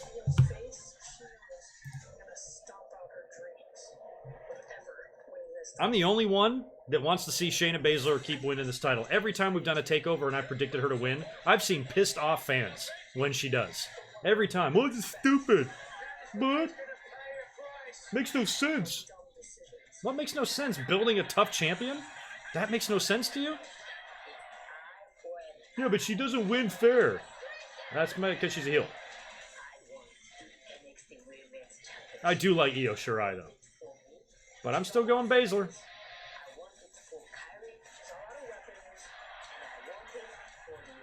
I suppose they could trade the belt, but...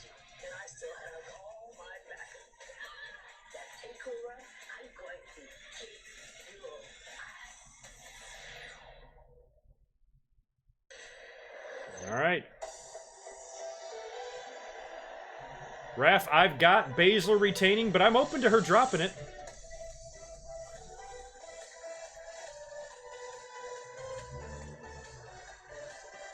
But I keep predicting her to win, and I thought she'd probably drop the belt by now, but for some reason, I don't know, I'm just not feeling this one. I like the segment they did with the kendo stick and everything on NXT recently. I saw a little bit of that, which I thought was good. Io is awesome in the ring. Super, like, silky. Just, like, smooth worker. Like her. Probably be an awesome match, but I don't know. I kind of think, I kind of hope Baszler catches her in one of those situations where she locks in her finisher and taps her out. Or chokes her out, whatever.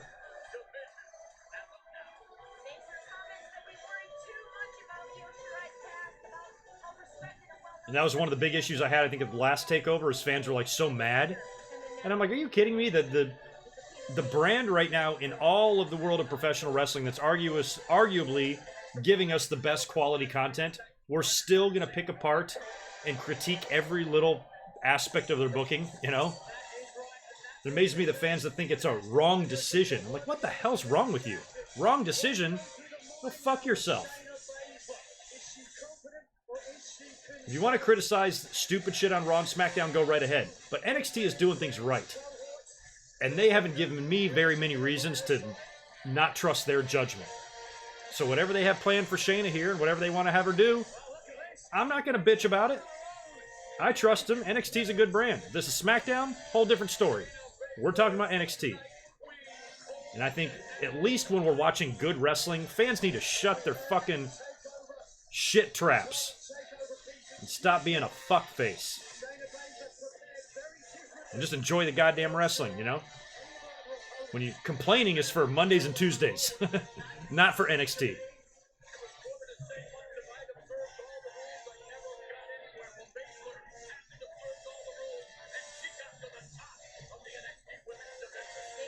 Alright, we'll see if Shayna lasts another takeover here or not.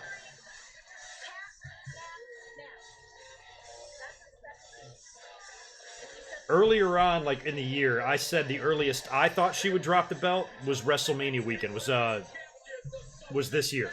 And she didn't. Was that a fatal four-way?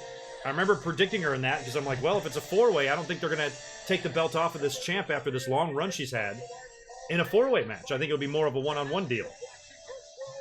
So after that, I started immediately looking ahead to SummerSlam, thinking that she'd be the champ until Toronto. And I'm kind of inclined to think that's what they're going to do.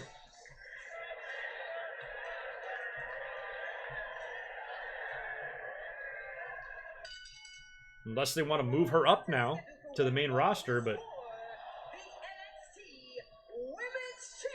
I like this ring announcer. I don't know who she is. I always like her hair and her outfits. Introducing first the challenger from Tokyo, Japan, Io Shirai.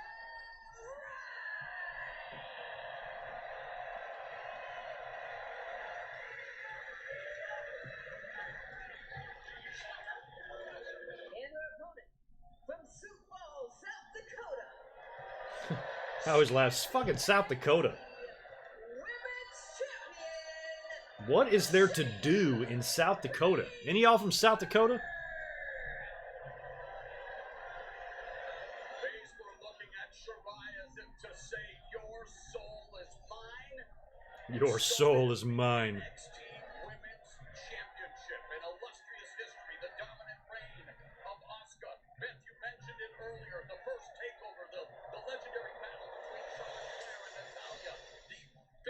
Yeah, I feel like Belair already had her shot too, and I think Belair can maybe get the title eventually. Just because she didn't win it in her first time out doesn't mean anything. She can go work a few feuds, come back to it down the road when Baszler's gone, or whenever. I still think Belair has a chance to be on top of the women's division in NXT before she moves on. I'd keep Belair in NXT a minimum of another year. Just let her have fun there, kick ass, get better. This view of aggression, this next level of aggression from Io Shirai knows she has to fight fire with fire against someone the likes of Shayna Baszler. No! I love this move where they stomp on the elbow like that. Instead, she swept off her feet by Shirai. Stiff mirror. Baszler was trying to toy it. Ooh, bitch slap. Shirai doing the exact same thing. Remember, Bianca Belair slapped Shayna Baszler. Didn't work out well for her, but Shirai now still on her feet. Check out the demeanor, the look on Io's Dorian Moore, what is wrong with you? That woman's, I don't know the ring announcer's name, her hair looked fabulous. Drop kick. That's It was anything but nappy. to the outside, but And I've seen nappy hair before, and that wasn't it. She looked great. The champion electing to use that advantage. Stay on the outside. baseball slide drop kick by Io Shirai. not the best idea for Shayna to take her eye off Io at any moment. Rule number one, never take your eye off your opponent. Baszler learning quickly again that she isn't in there with an upstart.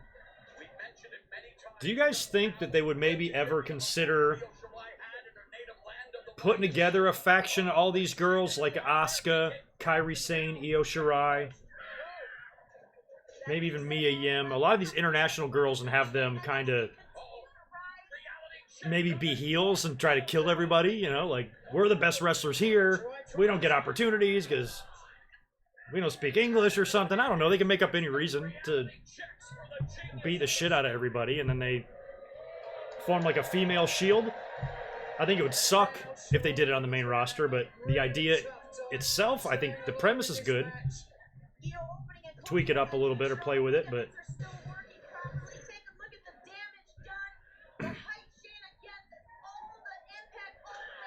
God, that spot always scares me. Angle of that elbow joint. Oh my God! Now manipulating the fingers as well, the joints, and Shirai desperately going for the roll up, shoulders down, only a one count. Lariat delivered by Baszler. Side crunch hooks away, and somehow Shirai manages to escape. Baszler tweeting out the fact that Take any new subs tonight? A few. Make sure you mash that subber. I'm getting close to 30K up on the channel. relentless in her attack bet.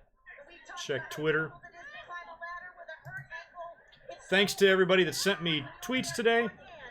Wheezy, I don't know if you're still here. Awesome tweet of you at the convention meeting all those wrestlers, sporting my SummerSlam font, GoodMicWork shirt, and thanks to Vontae. Tweeted me a picture of himself and D'Lo Brown today. Met him in Richmond. I've been to Richmond many times. Picture of the old European title. Looks like the actual belt, too, not even the replica that D'Lo must have had with him at that convention, wherever you were. I think you tagged me and Salamonster in that. But yeah, cool picture there, too. Thanks, dude. Parlance, and she is a catch-can queen, dropping the point of the elbow onto that injured shoulder, the injured arm of Io Shirai. Tried to move out of the way, but Baszler was way too quick. And now look at the torque. Almost a version of an Americana. Awkward angle of the elbow once again. We saw damage earlier. All the pressure on the wrist and elbow. Pressure on the shoulder joint as well. Making it difficult for Shirai to do anything with the left arm. Irish whip into the ropes, ducks underneath, waist lock. Oh, the grip broken by the bigger Baszler. My goodness. Once again with no grip, it's hard to lift someone, hard to pin. Nasty kick. Right between the shoulder blades. Hooks the leg, shoulders are down, and Mia Yim was born here. I didn't know she was born in Cali. That's cool. by the champ. The only thing I know she did with the Glimmer stuff, I remember her doing something with that. They And thought she I had like her too, man. more of a precarious position than this Japanese superstar. Well, Nigel spoke to Shayna being confident earlier, and perhaps she's being a bit overconfident in this situation. But she's been Wait a second, she takes out the left arm as well. That's funny. And Shirai avoiding that reality check and that kick. I'd see random bits of these people, of these women everywhere. Like, I didn't remember the Lucha Underground stuff, but I knew about the Shimmer. I never watched much of Lucha Underground. Some people loved it. I tried to watch it one time, and I did like it. I thought it was interesting, different, like the presentation of it, but like I said, I have a hard enough time keeping up with NXT, so there's nothing against Lucha Underground. It was just something that it wasn't going to fly for me. I wasn't going to have time for that. Kind of sad that they're kind of done. They had a good following. Take a look, a picture-perfect German suplex after pausing to get the perfect angle, but just couldn't reach because the arm couldn't hold.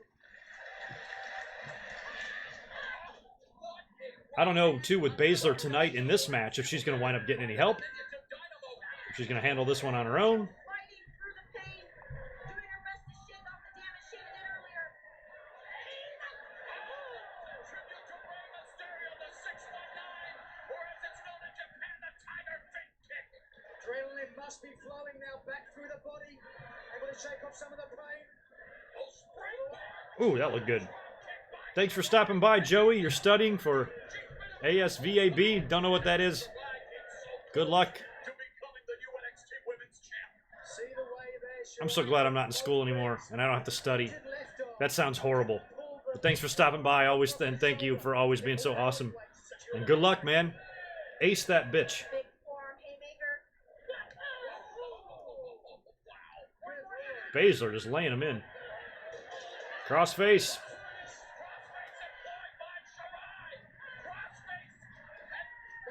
Shirai had that on in like less than 2 seconds. It was an immediate like counter, and bam, right into it. Like that was perfect. Using her good Using her good hand. hand. the power, the leverage, the ability of Shayna Baszler is almost second to none. Impact. As Baszler just dropped Shirai back first onto the canvas, and man, Shirai barely stirring. Since that stop, Talk about the adrenaline dump, man. Coming so close, having that exhibition of point, and then being thwarted. Not just thwarted, but dropped, Morrow. What does it do to the mindset, Nigel? when you're there and you realize you're so close to losing, the adrenaline is spread through your body, and when you finally get out of it, Do we have some of the audience there actually chanting for Baszler? Shirai with the look at all. I think the fans are wrong on this one. I think the fans that think Baszler's like run is like too long are Over that top. wrong and probably too young. It hasn't even been that like that long. It amazes me how fan like after 6 months fans are like, it's been too long. Like what the fuck? And this preternaturally talented aerial artist, the genius of the sky, ascending the Nobody has like less patience than wrestling fans. Here's Io up on the top. She's going for a moonsault on the floor. Hit it perfectly.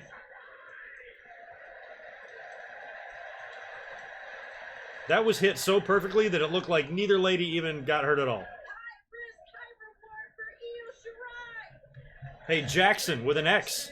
You should have been in position the way Shayna Baszler was on this moonsault. I like what you did there. I mean, I know you spell your name with an X and everything, because it's awesome. It's cool.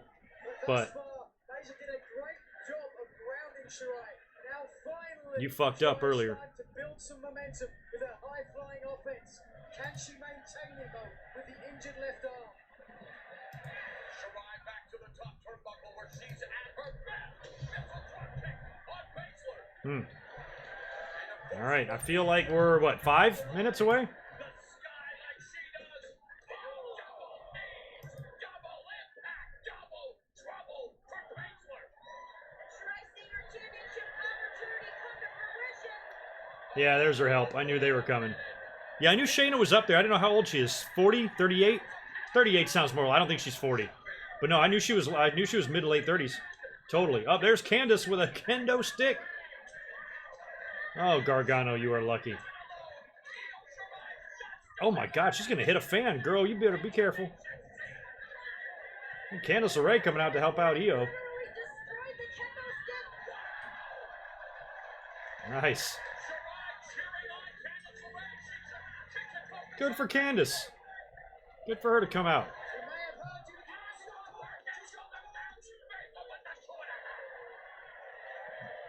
must not. Oh.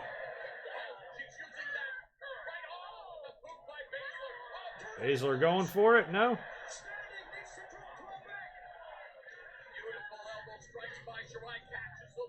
I feel like we're 2 minutes from a finish here. This pay-per-view is going to end early. We only have one more match left.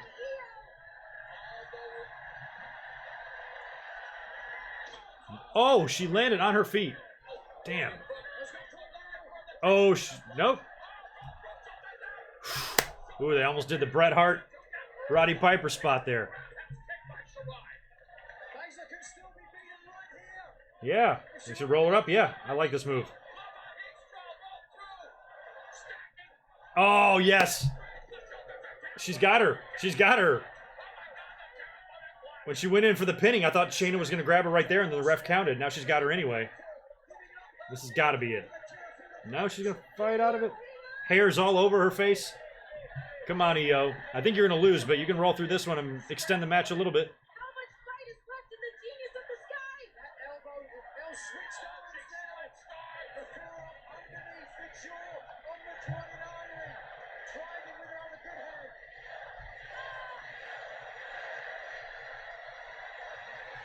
The roof of the Webster Bank Arena in Bridgeport about to blow up.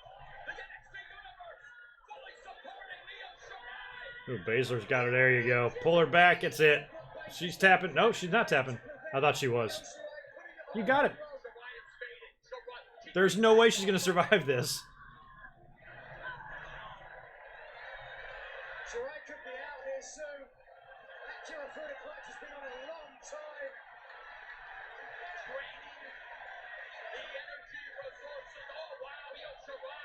She's trying. She's fighting.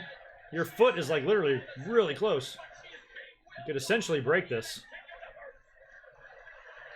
That's it. Yeah.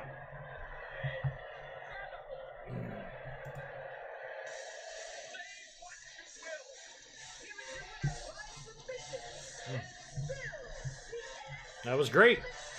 Baszler wins. I am 4 for 4 on my predictions.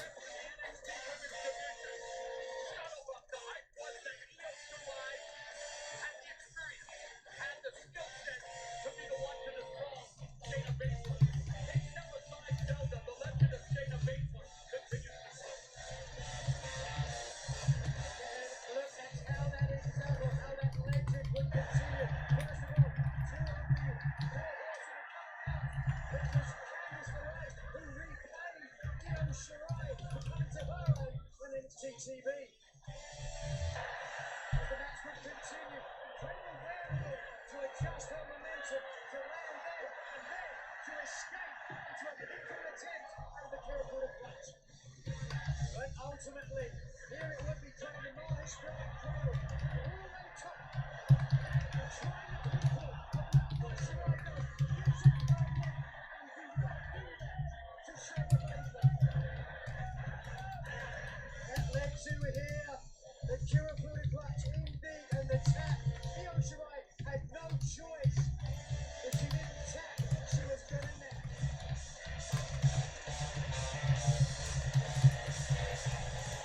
Shirai devastated. I still haven't set up my mic stand yet, which is here. That's why you're hearing this tapping from the keyboard.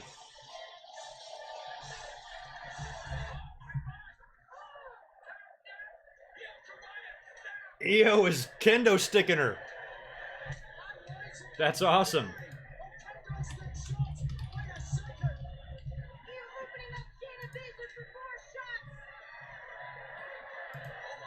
That is crazy.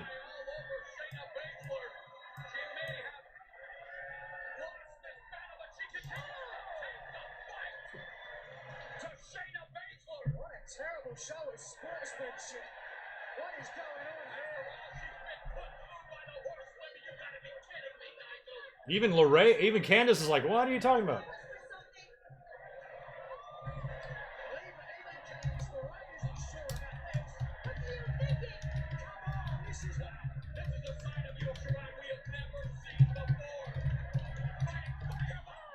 Damn, moonsault on the chair.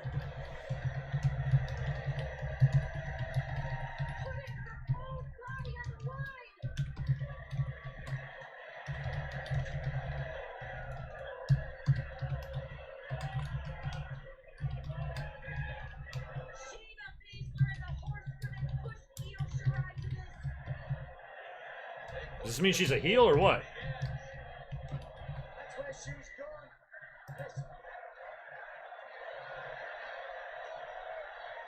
Shirai has snapped. And you know what, guys? At some point, enough is enough. Io Shirai snapping post-match, sending a message to Shayna Baszler. Yeah, she may have won this fight tonight, but there's plenty of fight left in the genius of the stock.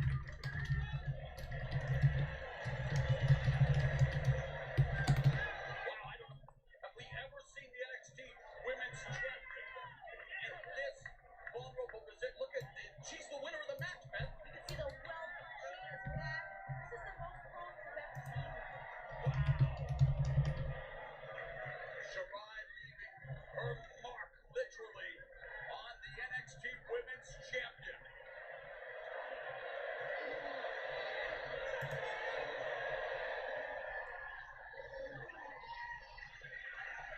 I mean, what's that mean? I mean, you got Baszler laying here, destroyed from the kendo stick. Was that a double turn? You deserve it. Definitely not a double turn. That's awesome. You deserve it.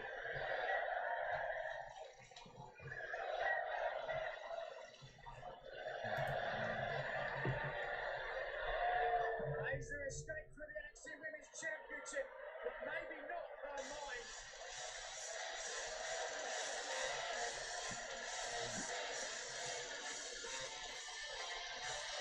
So I don't know if EO snapped just for the sake of snapping and frustration or whatever, or she's heel. I don't know what the fuck that's about.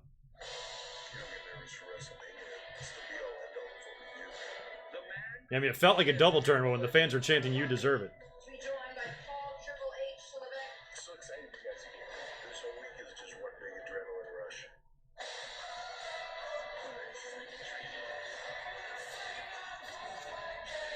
I mean, what are they doing? Triple H has got some special now? This is your time. Your future to take. Let's do this. I mean, not everything about Triple H is great, but he does a fantastic job with this NXT. All the people there seem to like him. The talent there seems to love him. He seems like to be a good motivator, a coach type of vibe. For as busy as he is, he always has time to talk to people. He's approachable. What a night we have for you. He's happy for talent when they succeed. You always get the selfie, you know, in the back with him. It's like, you know, Vince put him in charge of NXT as practice. Hey, yeah, NXT is yours. Make it your vision, because you're gonna be making other shit your vision when I finally, let's say, go away. It's like his little practice playground. He's like training, his training wheels, and he's done great with NXT. Imagine if we get to the point where Triple H is the only say. I don't think it'll ever get to that point, but if Triple H was like the Vince McMahon, we might see some changes for the better, man. Well, it's main event time. Let me grab another cold beverage. I'll be right back.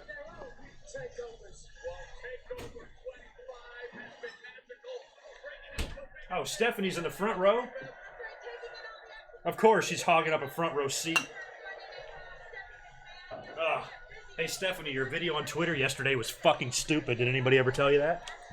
We don't condone Brock Lesnar's actions on Monday Night Raw. I hate you and I hate your theme song. Oh, and she's standing in front of a Macho Man t-shirt. Having some flashbacks from when she was 16. Bad joke. Triple H has got a Facebook Live something or other. Q&A or something. All right, Gargano and Cole.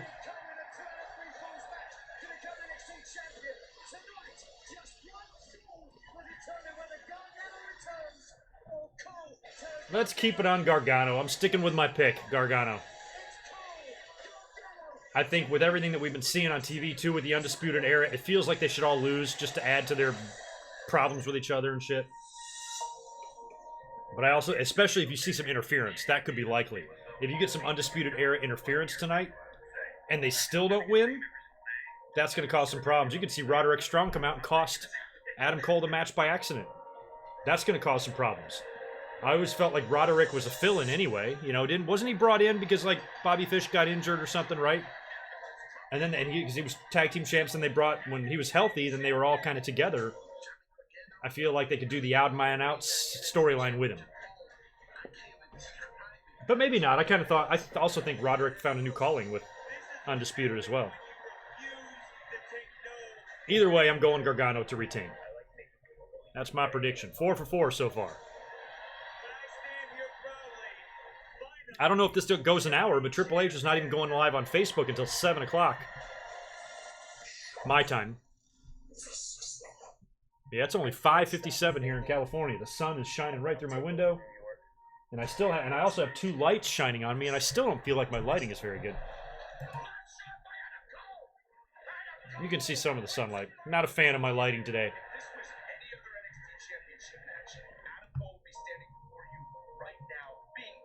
Raph, I got Cole, man. 100%. Or no, I got... That's funny. No, I don't have anybody 100%. I have Gargano retaining here. But it could go Cole. I'm just feeling Gargano.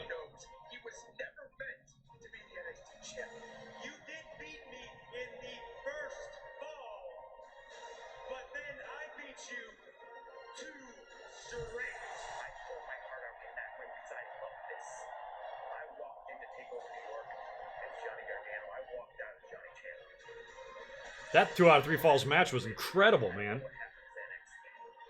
This is another 2. Like, it was much like EO and Shayna. I thought maybe they could trade the belt, but I'd prefer just to keep it on Shayna. This is a possibility here. You could give Adam Cole the title here. And then do a rematch in at SummerSlam, but I don't know.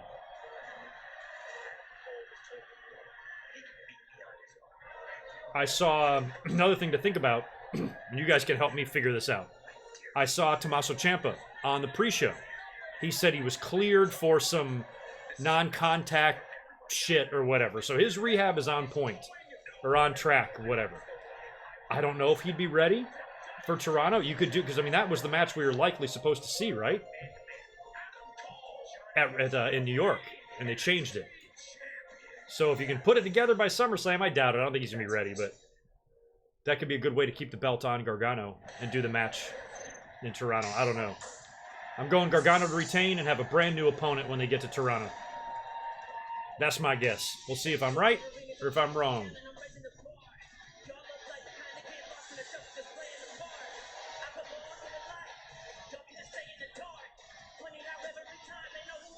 Oh, I was like, what is going on? Is this rapping guy a normal thing?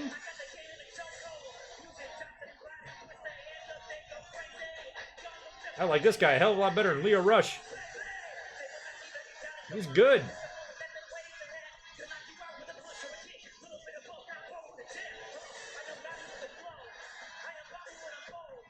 Huh. That's pretty good.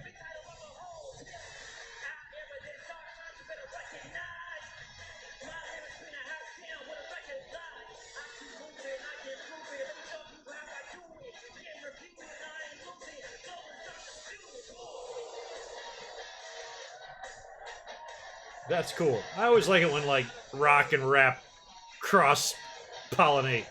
I love it. Aerosmith and Run DMC back in the day. Walk This Way. That was great shit, man.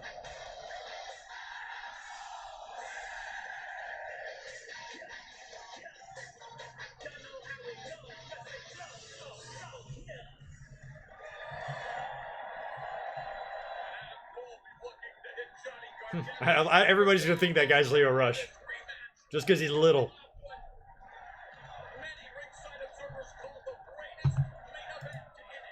I like him a lot better than Leo Rush, I can tell you that.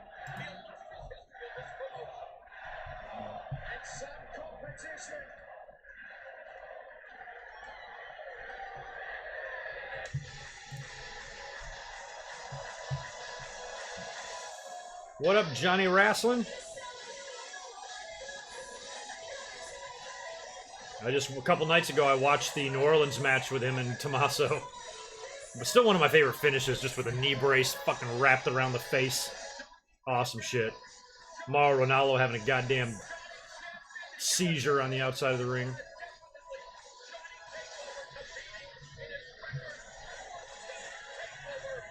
Yeah, they got Stephanie in the front row. Just her being there ruins this.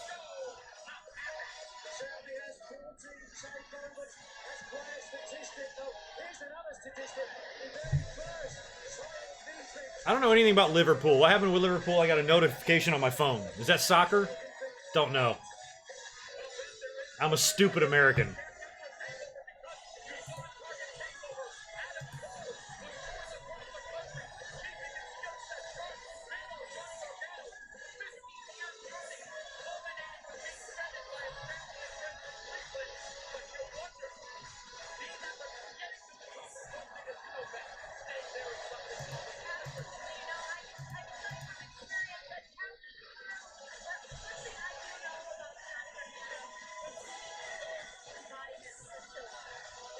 And Gargano, too, another reason why I think he might retain here is I feel like a belt almost benefits him more. Because Adam Cole, you know, he's got charisma and he's got the faction. He's got, like, things to offer without a championship belt. Not that Gargano doesn't necessarily have the same thing. It's just, without the belt, and you move Gargano to the main roster, what the hell's he going to do, man? Go to 205 Live? I mean, what? Where Cole, I feel, has a chance to be more of a better main roster type of star. Just an instinct. Doesn't mean I'm right. Who is the fan that insulted that gorgeous ring announcer? I want to fucking block you.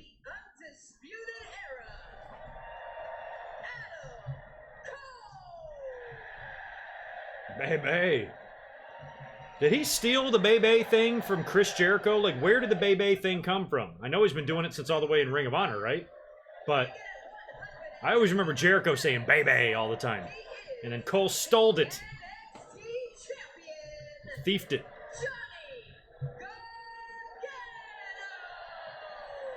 Hello, Johnny Gargano.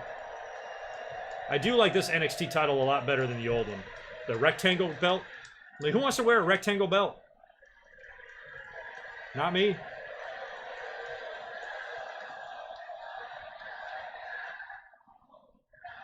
Got a split crowd. Johnny Wrestling and Adam Cole chant going on. This is going to be a dandy. Before these guys lock up, I'm going to make a pit stop. Be right back.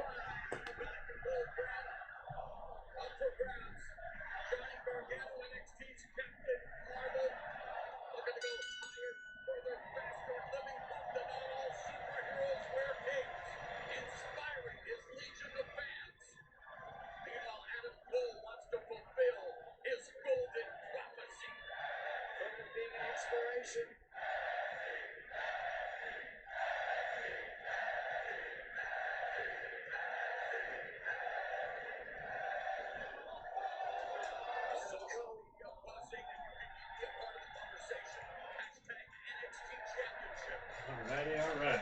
We are ready to rock.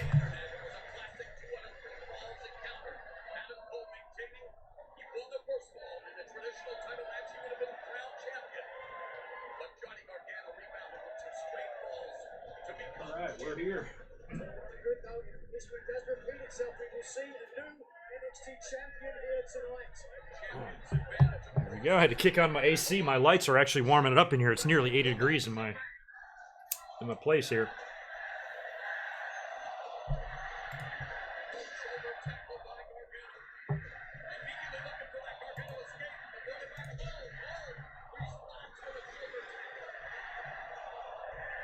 Crowd's into it, man. Hardcore.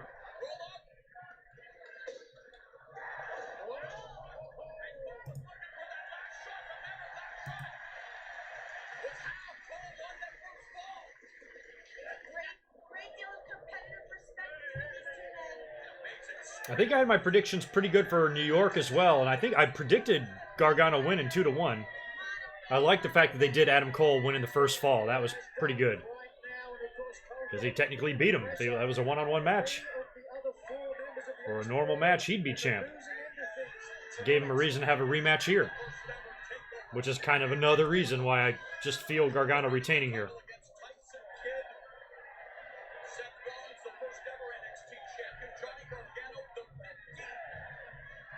15th champion, wow.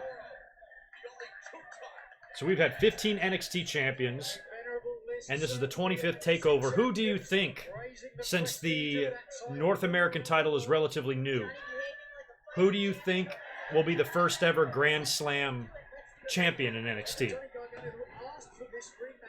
Because it could be anybody.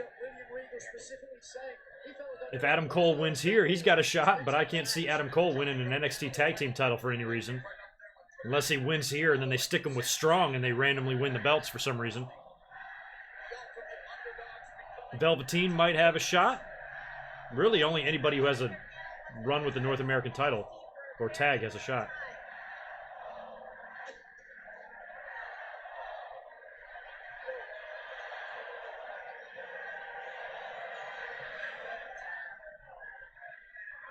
That's an interesting submission. Ouch.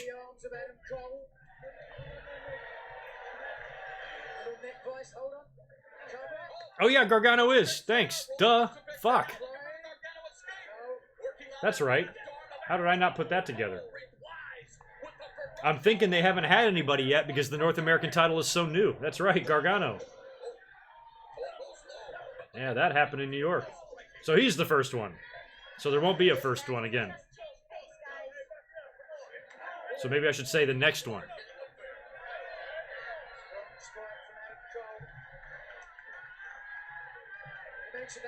Yeah, Riddle or Dream, but who do you see them winning tag belts with? Maybe each other. But I don't know if I want to see NXT start doing that. That's what WWE does. I would like to see NXT keep tag teams as tag teams. WWE does that shit all the time with the tag belts. How many times have we seen that over the years? Two guys feuding or having an issue with each other are put together and they give them the tag belt. It's happened like 20 times. I don't want to see NXT do that.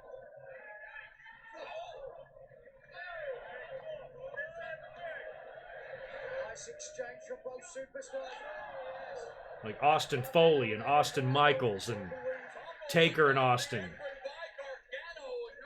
Benoit and Angle might have done it. Cena and Shawn. How many damn times? Yeah, thank you, Dominique. Thank you to all y'all for correcting me there. I'm like literally looking at Gargano. I'm like, who you think the next person to do? You know, it's like, yeah, him, dumbass. That's gonna be the first person. I was kind of thinking it wasn't possible. And Gargano's run with the North American title was pretty quick too. They've already had a bunch of champions in that. Ricochet's held it, right? Cole, Gargano, Velveteen.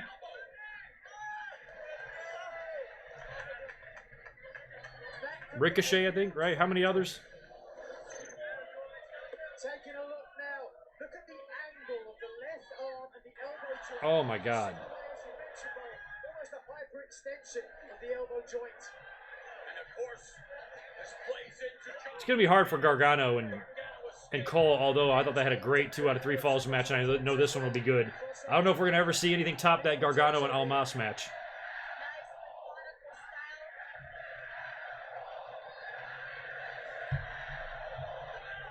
throwing chance by the NXT universe. Leg drop across the arm. Both shoulders were down momentarily. This time a two kick. I'm not seeing any signs of the championship hangover here. Now I see almost a more confident Johnny Gargano. A hyper-focused attack on that left arm of Adam Cole. Riddle and Pete Dunne would be a fun match. Damn, that would be a fun match. Riddle and Keith Lee, I know that match has happened a couple times. I've seen a couple of them on the indie scene. I saw one where Keith Lee won. I'm sure they've worked another. But Matt Riddle and Pete Dunne would be fun. Fun and done. I don't know why Gargano's wearing that. Somebody said it was a Marvel thing. Captain America. I don't know that stuff, so... Yeah, it kind of does look like Captain America. A lot of wrestlers do that. They always tribute some superhero shit, and I just don't follow that stuff, so I don't know. Targeting that knee, trying to exploit whatever advantage proceed. Standing over, slipped out the back of Cole. Super kick to the calf, and Gargano crashes down hard. And wow. Tit for tat. Oh, makeshift teams can work all the time. I don't mind like makeshift teams, like you put them together and they grow into a team. I'm talking like just a quick team put together to win the title for 3 weeks and that's it. And that just has been so overdone in WWE. These are two championship pedigree performers, two of the best of their craft. You know, you didn't really see, and that's the thing, you didn't see back in the 80s either. You know, in the 70s, the tag team divisions were mostly the tag team divisions. You had some main eventers transitioning into tag team wrestling with teams and stuff. I'm trying to remember who Pedro Morales won the title with. But you wouldn't see, for example, like Hogan and Andre going for the tag team titles in the 80s. You wouldn't see Stud and Bundy going for the tag team titles in the 80s. The tag titles were for the tag teams. They were just like put together and having tag team matches together, but they were still single stars. You know what I mean? So I just miss that. And I don't want to see NXT start doing that because WWE does it enough. I'm surprised we haven't seen it. I'm surprised we didn't see it with AJ and Seth. We saw them team up, but I'm glad they didn't win the tag belts.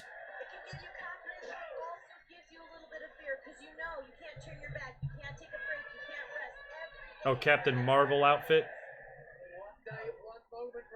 Is Captain Marvel different from Captain America?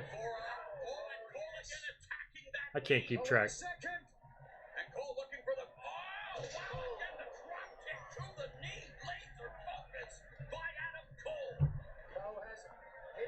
Ciampa, thank you. Yeah, all he's got to do is snag that North American, and he's there as well. Johnny Gargano is hurt in a compromised position here, and again, you take away the foundation of any wrestler. The Dragon Screw leg whip on the injured right knee of Gargano. Remember, traditional title match bet. Only one ball to determine the NXT champion in this their rematch. You wonder whether that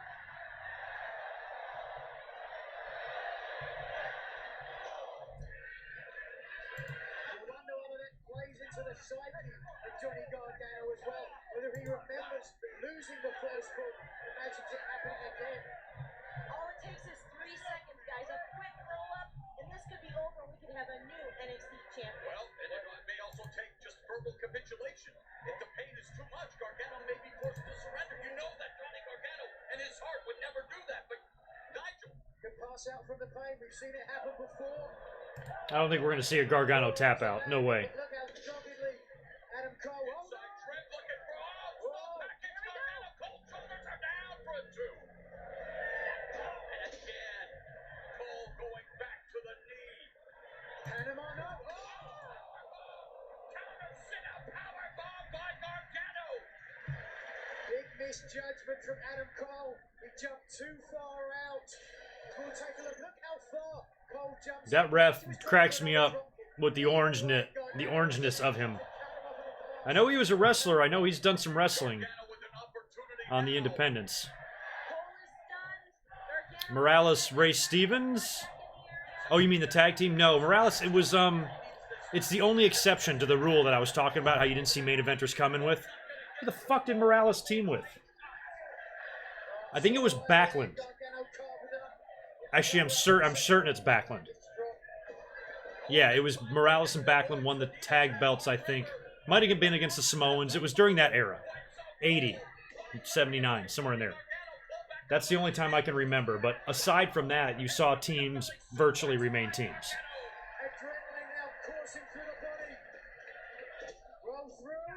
That's why I said you never saw like Hogan and Andre going for the tag belts. That would have been stupid. Why?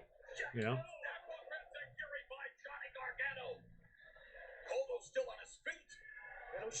Although Hogan and Andre versus the British Bulldogs might be pretty fun.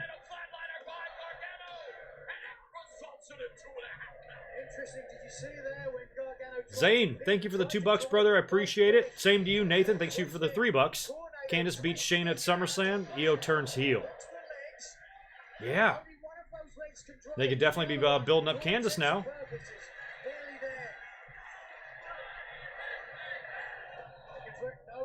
It's a good idea. I feel like they should push her. I don't feel like she's like title contention yet, but they should, right?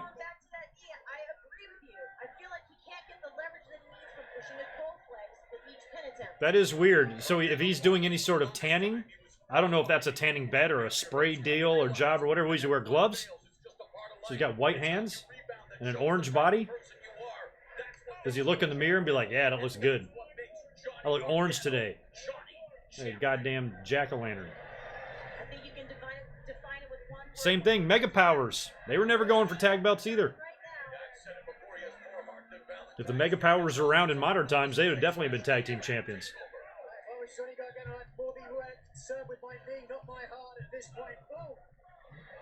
Are we sure that's a spray tan, or you just dip them in a vat of orange paint, like upside down?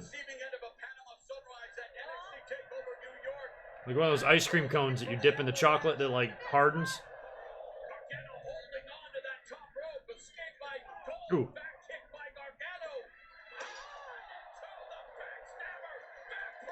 He didn't hit it very good, but still good. A lot of impact. That took a lot of the starch. Take a look here. A beautiful lying in wait. Wham! Backstabber right between the Yeah, Colossal Connection were the first team to really do that. It's the first time I ever saw something like that, where you got an angry... They were put together and literally won the belts like 1 week later. And that was in 1990. That was like not a thing back then. Colossal Connection pretty much started it all.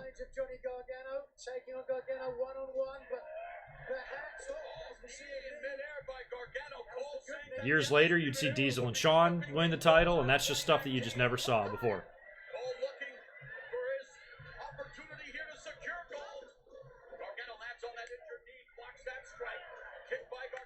Ooh.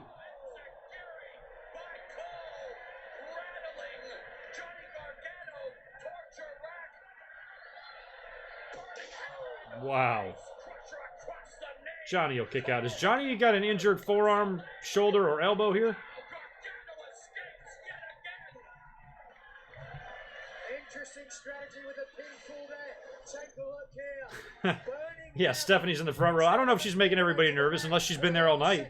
Unless she just didn't come out there for the camera. But if she's been out there all night, all the wrestlers have been doing fine. They're trying to impress Triple H, not her. Fuck her.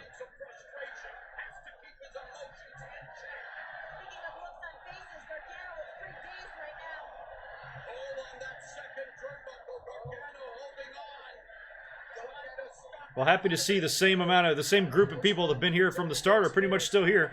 Smash me up, get me to 100 likes if you don't mind. At least try to make this a respectable stream. But it's been fun. Just 100 of us hanging out in my living room. Or my kitchen.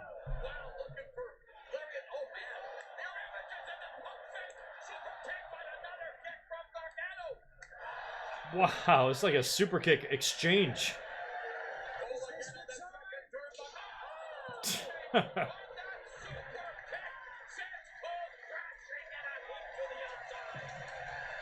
I'm very surprised Austin and Rock weren't tag team champions together. Why WWE never did that, I don't know. Austin was tag champs with everybody else. Foley, Shawn, Taker. Maybe somebody else.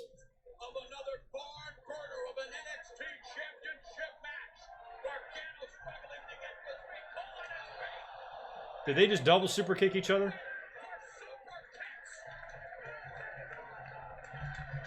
I'm still here. How Weezy has marked himself safe. After 9/10 of NXT TakeOver is in the books. Glad you're still here, man. Sounds like you've had a long day. Unless those pictures you sent me was yesterday. I think it was today, though. Ooh.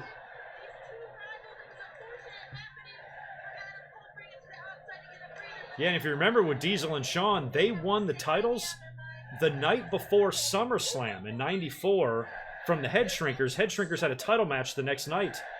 And then right before SummerSlam went live, Lawler is like, guess what? Diesel and Shawn are your new champs. Because they were going to take the IC off of Diesel. but wanted to continue his run, so put him with Shawn with the tag belts, and they can do that thing and do the split. And that was another kind of beginning of putting stars together, giving them the belts that you didn't see a whole lot of. You almost saw it with Brett and Owen year before, but it never came to be. Because Brett got his leg kicked out of his leg. That happens. Ever happen to you? Your leg just falls right out of your leg? Sucks. Hurts like a bitch, too.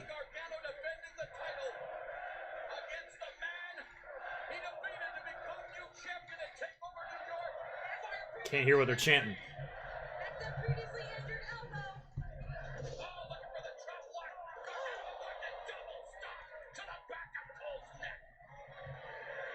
Cole is woozy and staggered.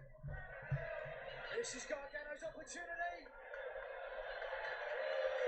He won't get it though. Yeah, Owen and Yoko is another good example. Oh, look at that. That was one of my early days of being able to predict shit real well. I saw that one coming a mile away. When Owen had a tag team partner, I'm like, it's going to be Yoko. He's been off TV. So I wasn't even surprised. That was another reason why WrestleMania 11 sucked. Because I wasn't shocked. Wow. He hooked that light, man. He had that pin with confidence. This pay-per-view is going to end way early. If this match wraps up here in the next 7 minutes, we're talking about a 2.5-hour show. There's a little bit of fight left in the dog, but if you Could we get a debut? Interesting idea. Maybe. I have no idea who. this is where Cole has to focus. Who's big enough that could debut that would be a big deal. They could do big debuts if they wanted, man. If they could have like a main roster guy come back down. You don't have to sign another indie dude. Just have somebody huge from the main roster show back up. Bobby Roode, Nakamura. Ooh. Damn, that was... Cole landed so hard. Nasty landing now follows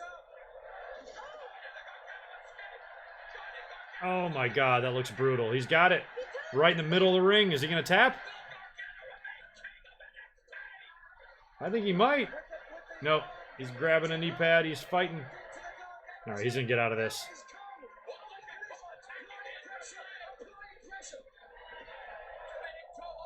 He's got the figure four now. Now Cole with a figure four on Gargano.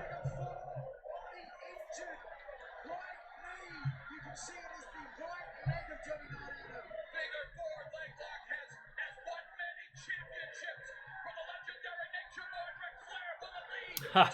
Moxley showing up tonight? Yeah, that'd be great. The torque on the cruciate ligaments now. You said Gargano would never Give up. tap out, Morrow.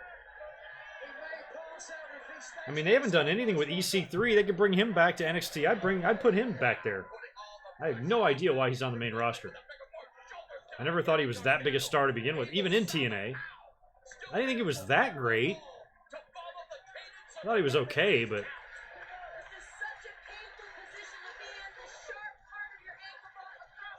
I'm all on the MJF bandwagon now. I think we all are. The little shit was on Rosie O'Donnell's show when he was like 5 years old. That clip's all over the internet right now. I wasn't even aware of that. He's great. Yesterday on Twitter, he said that Prince sucked. It pissed me off so bad that I followed him and congratulated him for pissing me off. I still think he's a Walmart Miz. But one day, 3 to 5 years from now, we can get the Miz and MJF epic promo in WWE. It'll happen.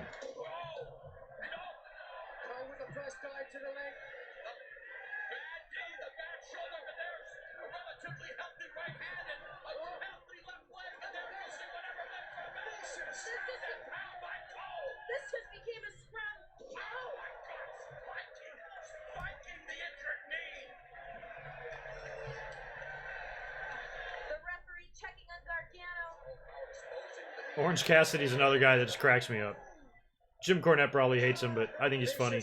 And his Twitter is like the same way. He tweets like he wrestles.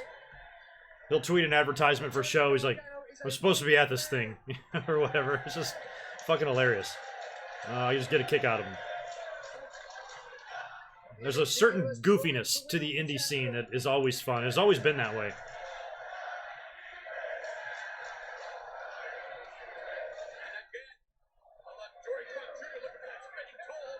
Alright, we got more outside. Oh, Cole's back in already.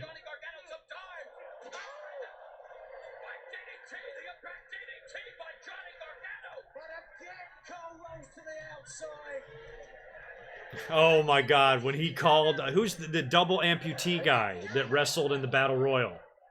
And MJF called him Lieutenant Dan? Oh my god. He called Conrad Thompson Turkey Tits at the press conference. I thought that was funny. Turkey Tits. He told Brett to watch behind him. He's fabulous. I saw the interview he did, too. He did a shitload of them at StarCast, but he did one with Sean Ross Sapp, and he fucked with him the whole time. Oh, my God. On the outside of the ring. One thing I'll say about MJF is he made his stamp on that weekend. Get him in the ring, Cole. That was an amazing spot. No. Kick out. I want to see a replay of that. What's that sunset thing called? What's the name of that movie? He did that shit on the outside.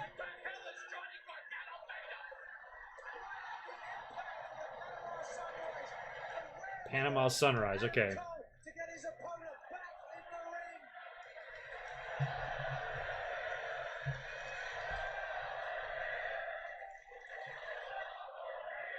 Mamma mia. I understand that chant. This is a bad attempt at MJF. That's great. I think I would love to see him have like a promo battle, like a rap battle, like a freestyle promo battle, to see if Miz can maybe get tripped up by somebody that's pretty damn quick-witted and shit, you know? I think that would just be more fun than the match, to be honest.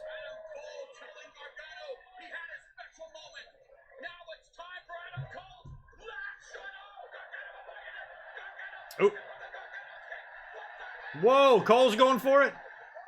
No way, that's not the finish. Cole has got quite the tongue on him. I'm happy for you, Britt Baker. Gargano rolled right through it. Caught him with a knee. Kick out by Cole. All right, now we're kicking. Now we're gearing up. We're a couple minutes away from the finish here.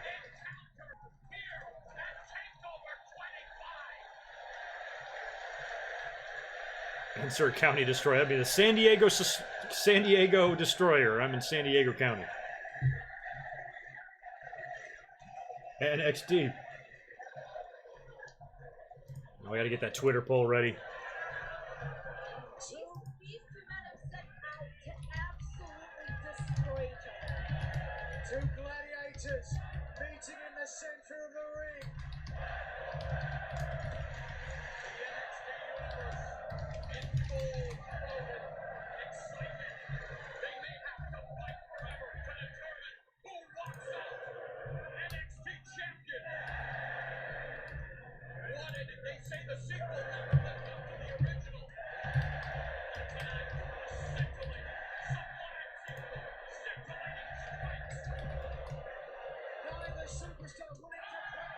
Damn. Oh my god.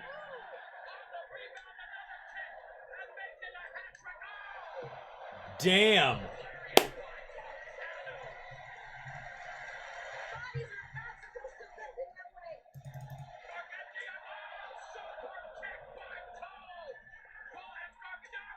Super kicks everywhere.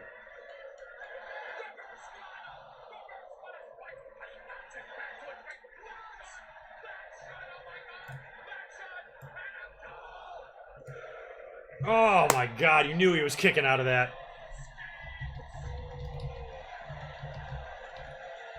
I'm really interested to see the results of this poll when I post it, because this has been fantastic.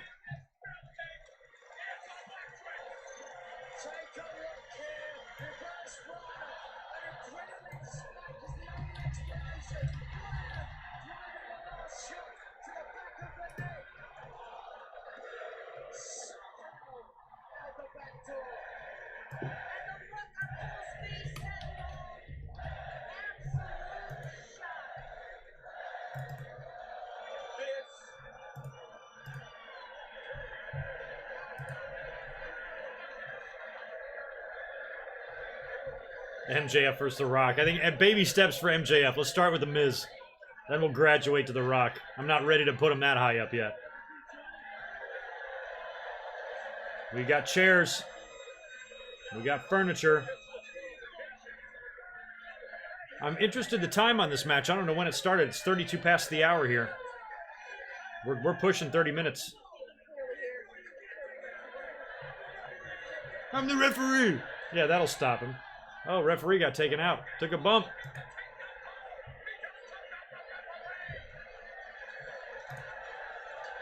Well, I'm going to go do something about this real quick. Be right back.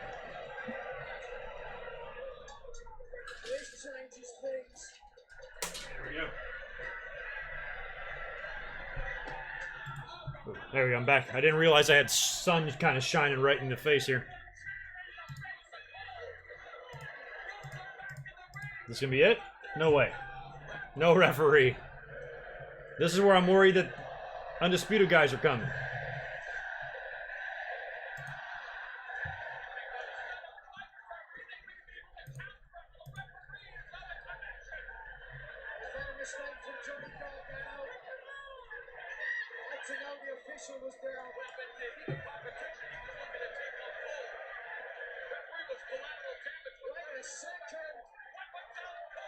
Cole's calling for somebody, but now the referee's kind of half awake.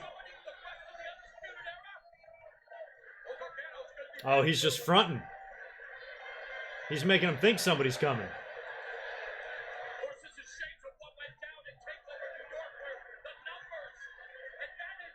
Pretty smart by Cole. Or unless he's calling him out. Ooh, unless he's calling him out and they're ignoring him. No way, he'll kick out of that. That's not the finish. No. Whew. So close.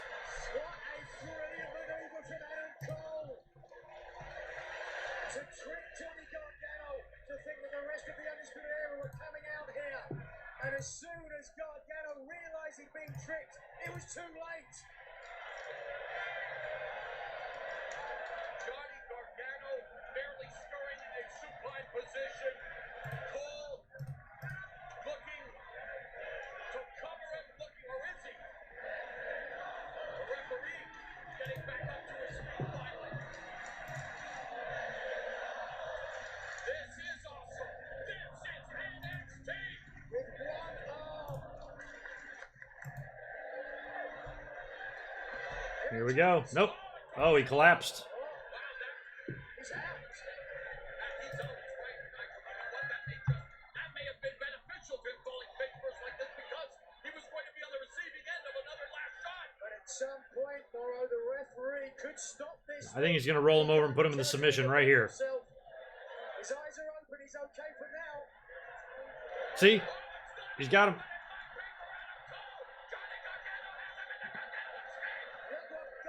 at that, Gargano using his only good knee to drive. Holding it down. Is he going to be able to get out of this? They're going to extend it a little earlier? I don't know. It didn't feel like the finish to me, but it might be. He's rolled him back in the center. Cole is nowhere near the ropes. He is a mile away. No, he's dragging, though. Oh, elbow smashes to the exposed knee, the injured knee. That might be it. I feel like Cole could set up for the win now. Gargano just couldn't plant that knee in the submission attempt. This is the finish. Cole's going back to that second turnbuckle. Gargano drops down, shoulders down. 2 count reversal by Cole. He's finished. Oh, his leg gave way completely. Gargano's done. Gargano's done. He hit him with it. Oh, that's got. Oh man, I'm curious. Are we gonna get a kick out or is that it? Oh, Cole won. Wow. Holy shit. Hey, I'm cool with that. I got no problem being wrong. That's the only match I got wrong on this. Good for him. Wow. That's crazy.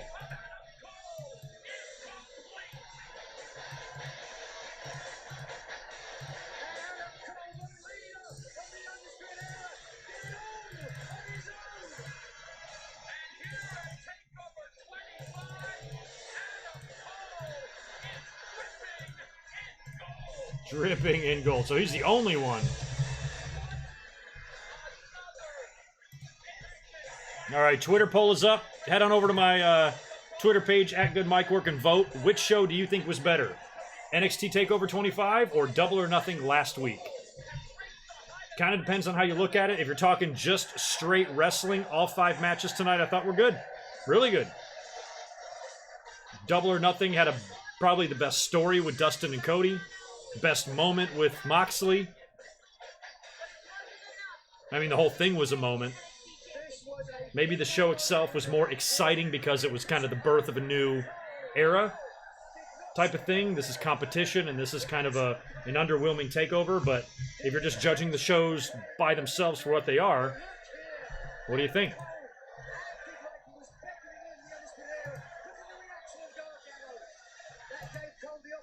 And congrats to Adam Cole. We'll see what kind of a sample we can get here from this poll, just to see where everybody's mind is.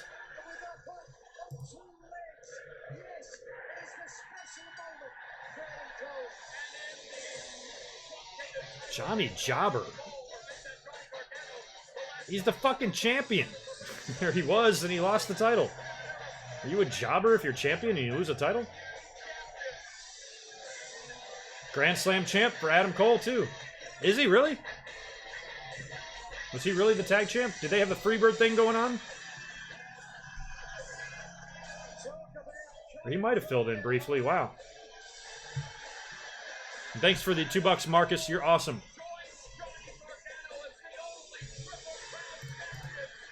Oh, yeah. At least Mauro Ranallo is saying it right now.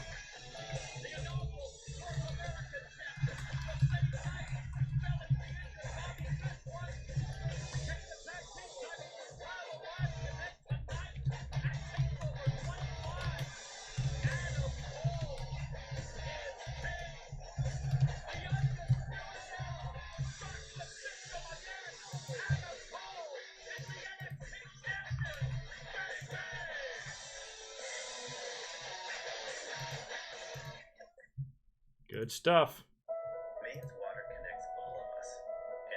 I'm fine with it. I have no complaints over that show tonight at all.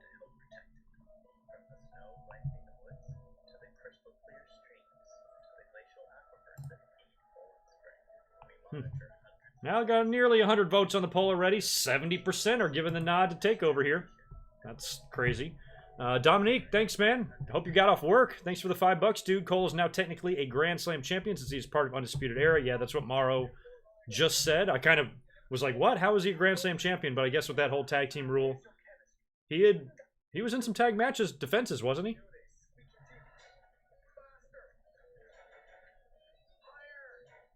So that's good. So him and Gargano are the only two to do it.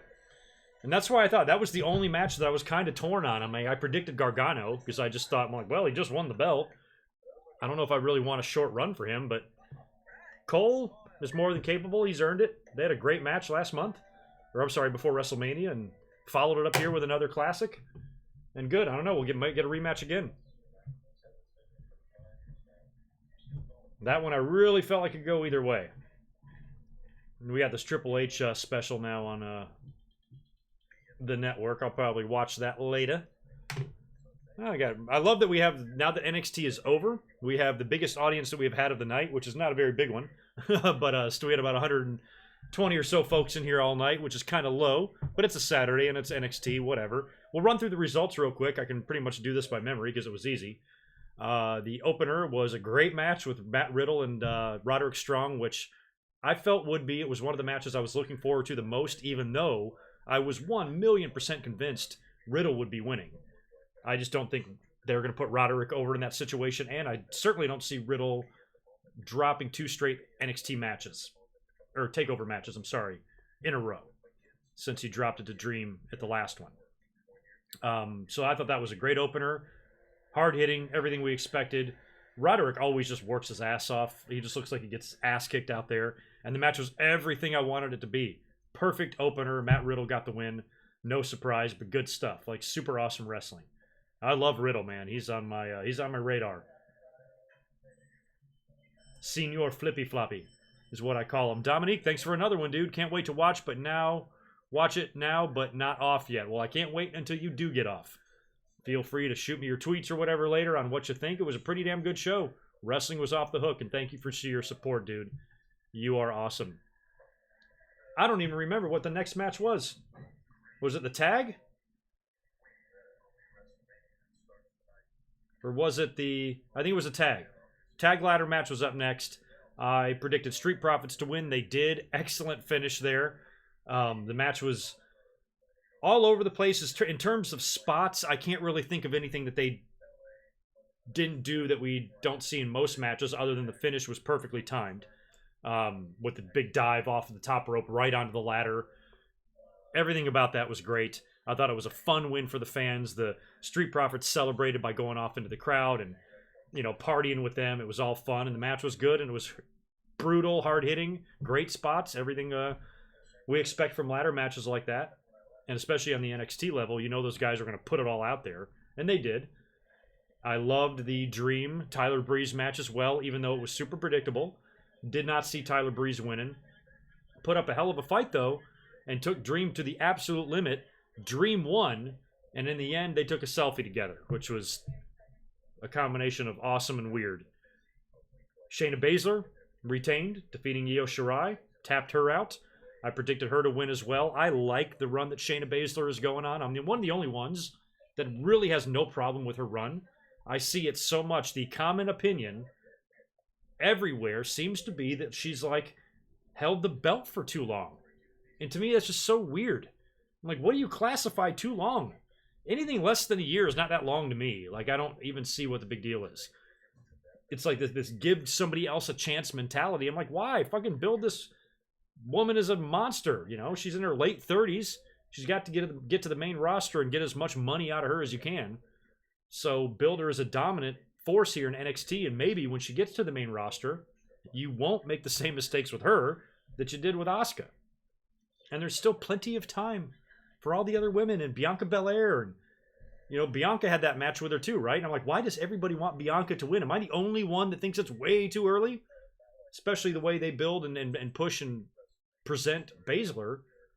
I just keep predicting her to win every takeover. The last 8 months, I've been saying Baszler, Baszler, Baszler, and here she is winning again. And I finally think maybe Toronto will be it for her. That might finally be it. But in terms of tonight, I was fine with it. I have no idea what they did at the end of the match. At the end of the match, Io Shirai basically snaps, attacks Baszler with a kendo stick, hits a moonsault with a chair on top of her, leaves the ring. Even Candice LeRae, who's out there, seems a little bit baffled by this. And leaves Shayna Baszler, the heel, laying in a heap in the middle of the ring at the end of the match. So that was kind of weird to me, but whatever. And then the main event, Cole and Gargano, I think started off a little slow. I probably liked the New York match a little better. But this one was still super good. And Cole is your new NXT champion. So Street Profits are your new tag champs.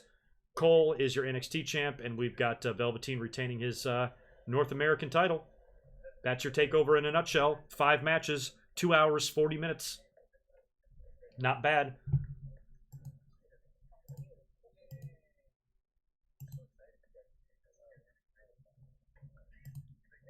A lot of people giving props to the ladder match online. True that.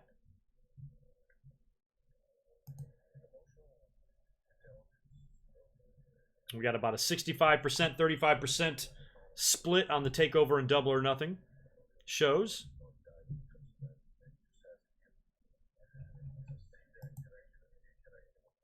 All in all, good stuff, man. Cool. So, yeah, what else do you want to talk about before I get out of here? I'll hang out for a little bit. Y'all want to do a little... Oh, by the way, that reminds me. I think it's also time, since I'm starting to get geared up here with some of these channel changes, and you're going to start seeing some stuff here and there. I think I'm going to do a Q&A.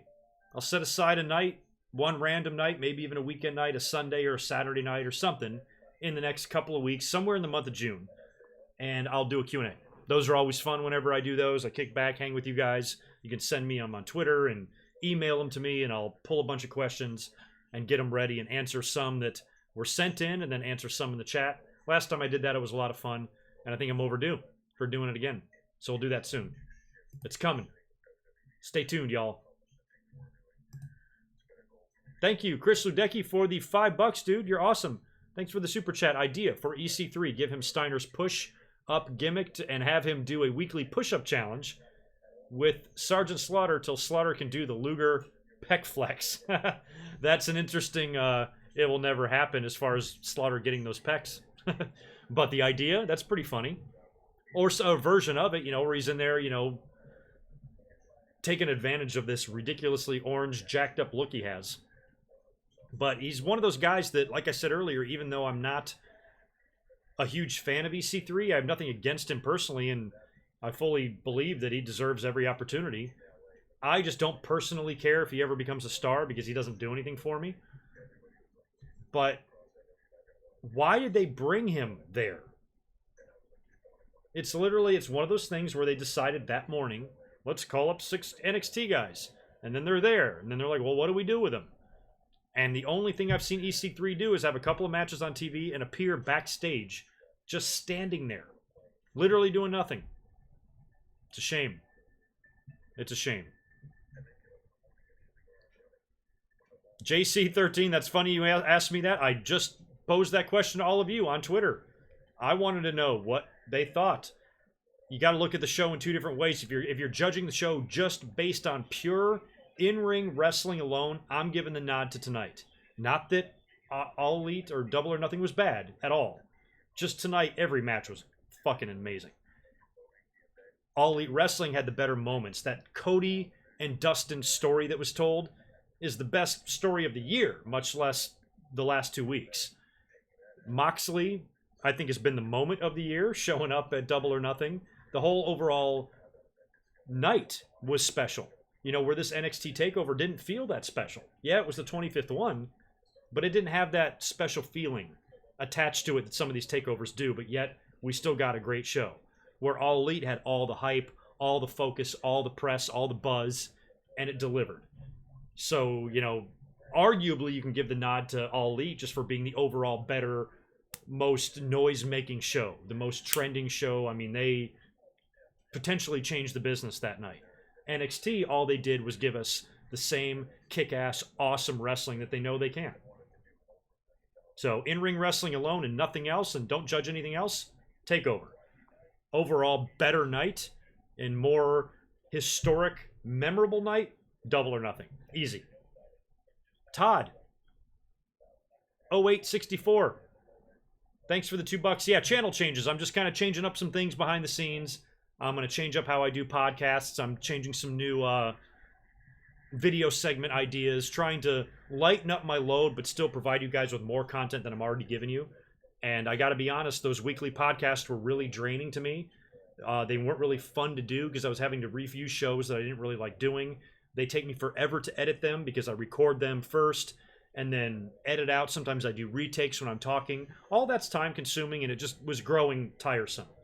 And I really enjoy doing videos, and I enjoy making videos. So I'm trying to change some things up on the channel to where I can continue to provide content without having to break my back editing. And a lot of the editing shit that I dealt with was with the podcasts. So the podcasts are going to be the main thing that I'm tweaking up.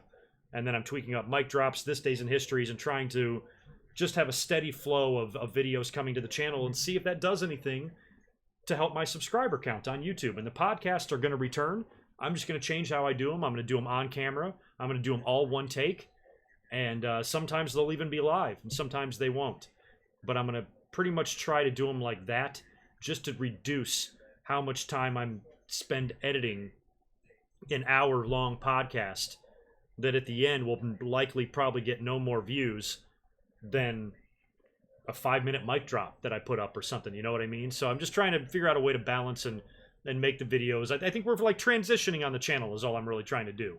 And I've given myself the deadline of the entire summer to get all of the channel changes that I want in place to get them done by then. So it's going to be like a slow stream of things. You'll see small things at first, new logos, maybe some new overlays, graphics and shit like that, just small stuff first, and then you'll see big stuff. New camera, new lighting, new background, shit like that. So that's all coming throughout the next couple of months, and it's going to be fun. So that's my plans for those of you just tuning in. Joshua Aparicio, thank you for that $1 as well. Thank you to everybody, by the way, for hanging out tonight, tuning in, supporting, super chatting with me. It was awesome. I always enjoy watching these takeovers, and it's going to be, what, 48 hours? I'll be back up here again, reacting to a potentially historic Monday Night Raw, but I seriously doubt it. Brock Lesnar claims he's cashing in his boombox, but I have my doubts.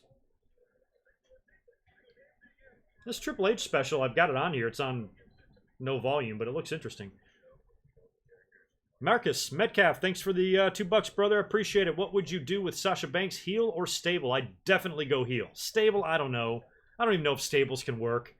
Absolution was a pile of shit. Riot Squad was a pile of shit. Any Sasha Banks squad will probably likely be a pile of shit too. So I'd rather just have her turn heel, come back, feud with Bayley. That's probably what I do, but it's all up to her. I don't know. She might not want to do anything. Oh, Spectre, I did. I missed your super chat. Sorry, sometimes I miss them. Where'd you go? There you are. Damn, you went 0 for 5? Jesus, though. Great show. Yeah, 0 for 5. Holy crap. I went 4-1. Got the first 4 matches right and the main event wrong. Damn.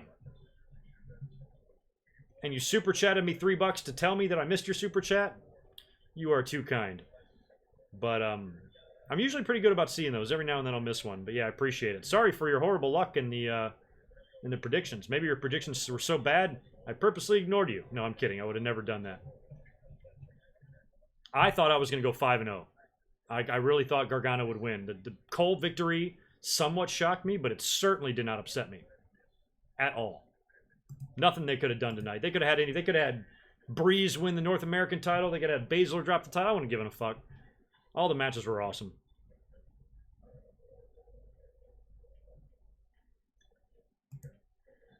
A lot of people got Mauro Ranallo as their MVP, which I agree. He always does a great job on these shows.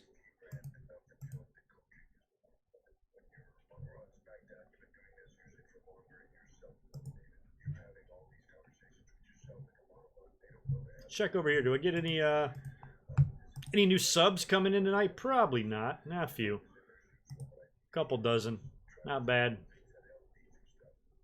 Oh yeah, what was Team Bad? We already did the Team Bad. Wasn't that another one?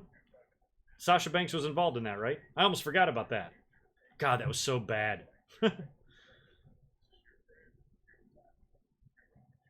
Oh yeah, you thought Breeze was winning, huh? I just didn't think so. I just don't think he's like a big enough. Like I thought maybe he would win if they wanted to bring him back to NXT and make him a focal point primary player there. Then they'd almost like have to kind of give him a big win. I just didn't feel it. I think Velveteen Dream does what Breeze does so much better. And I'm normally not a fan of those like flamboyant, sparkly ass gimmicks, but for some reason I am in love with Velveteen Dream. But when Breeze was in NXT, I hated him. Loved his in-ring work, hell of a worker, but what the fuck is up with this gimmick? The hair and the fuzzy-ass vest and the selfie stick. It's like the dumbest thing I've ever seen. I just don't like it. And now he's trying to be a babyface for that shit? No way. But for some reason with Velveteen Dream, that he just does, he takes it to a whole new level. That blows my mind. I think he's so good.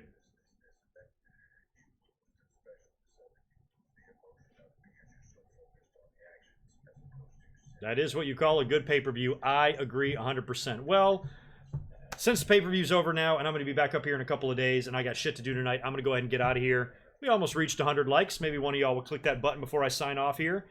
Join me Monday night. I will be up live streaming Monday Night Raw. We'll see what this Brock Lesnar cash-in is all about. Tomorrow, there will be a real short, probably 5, 7, 8 minutes, maybe at the most.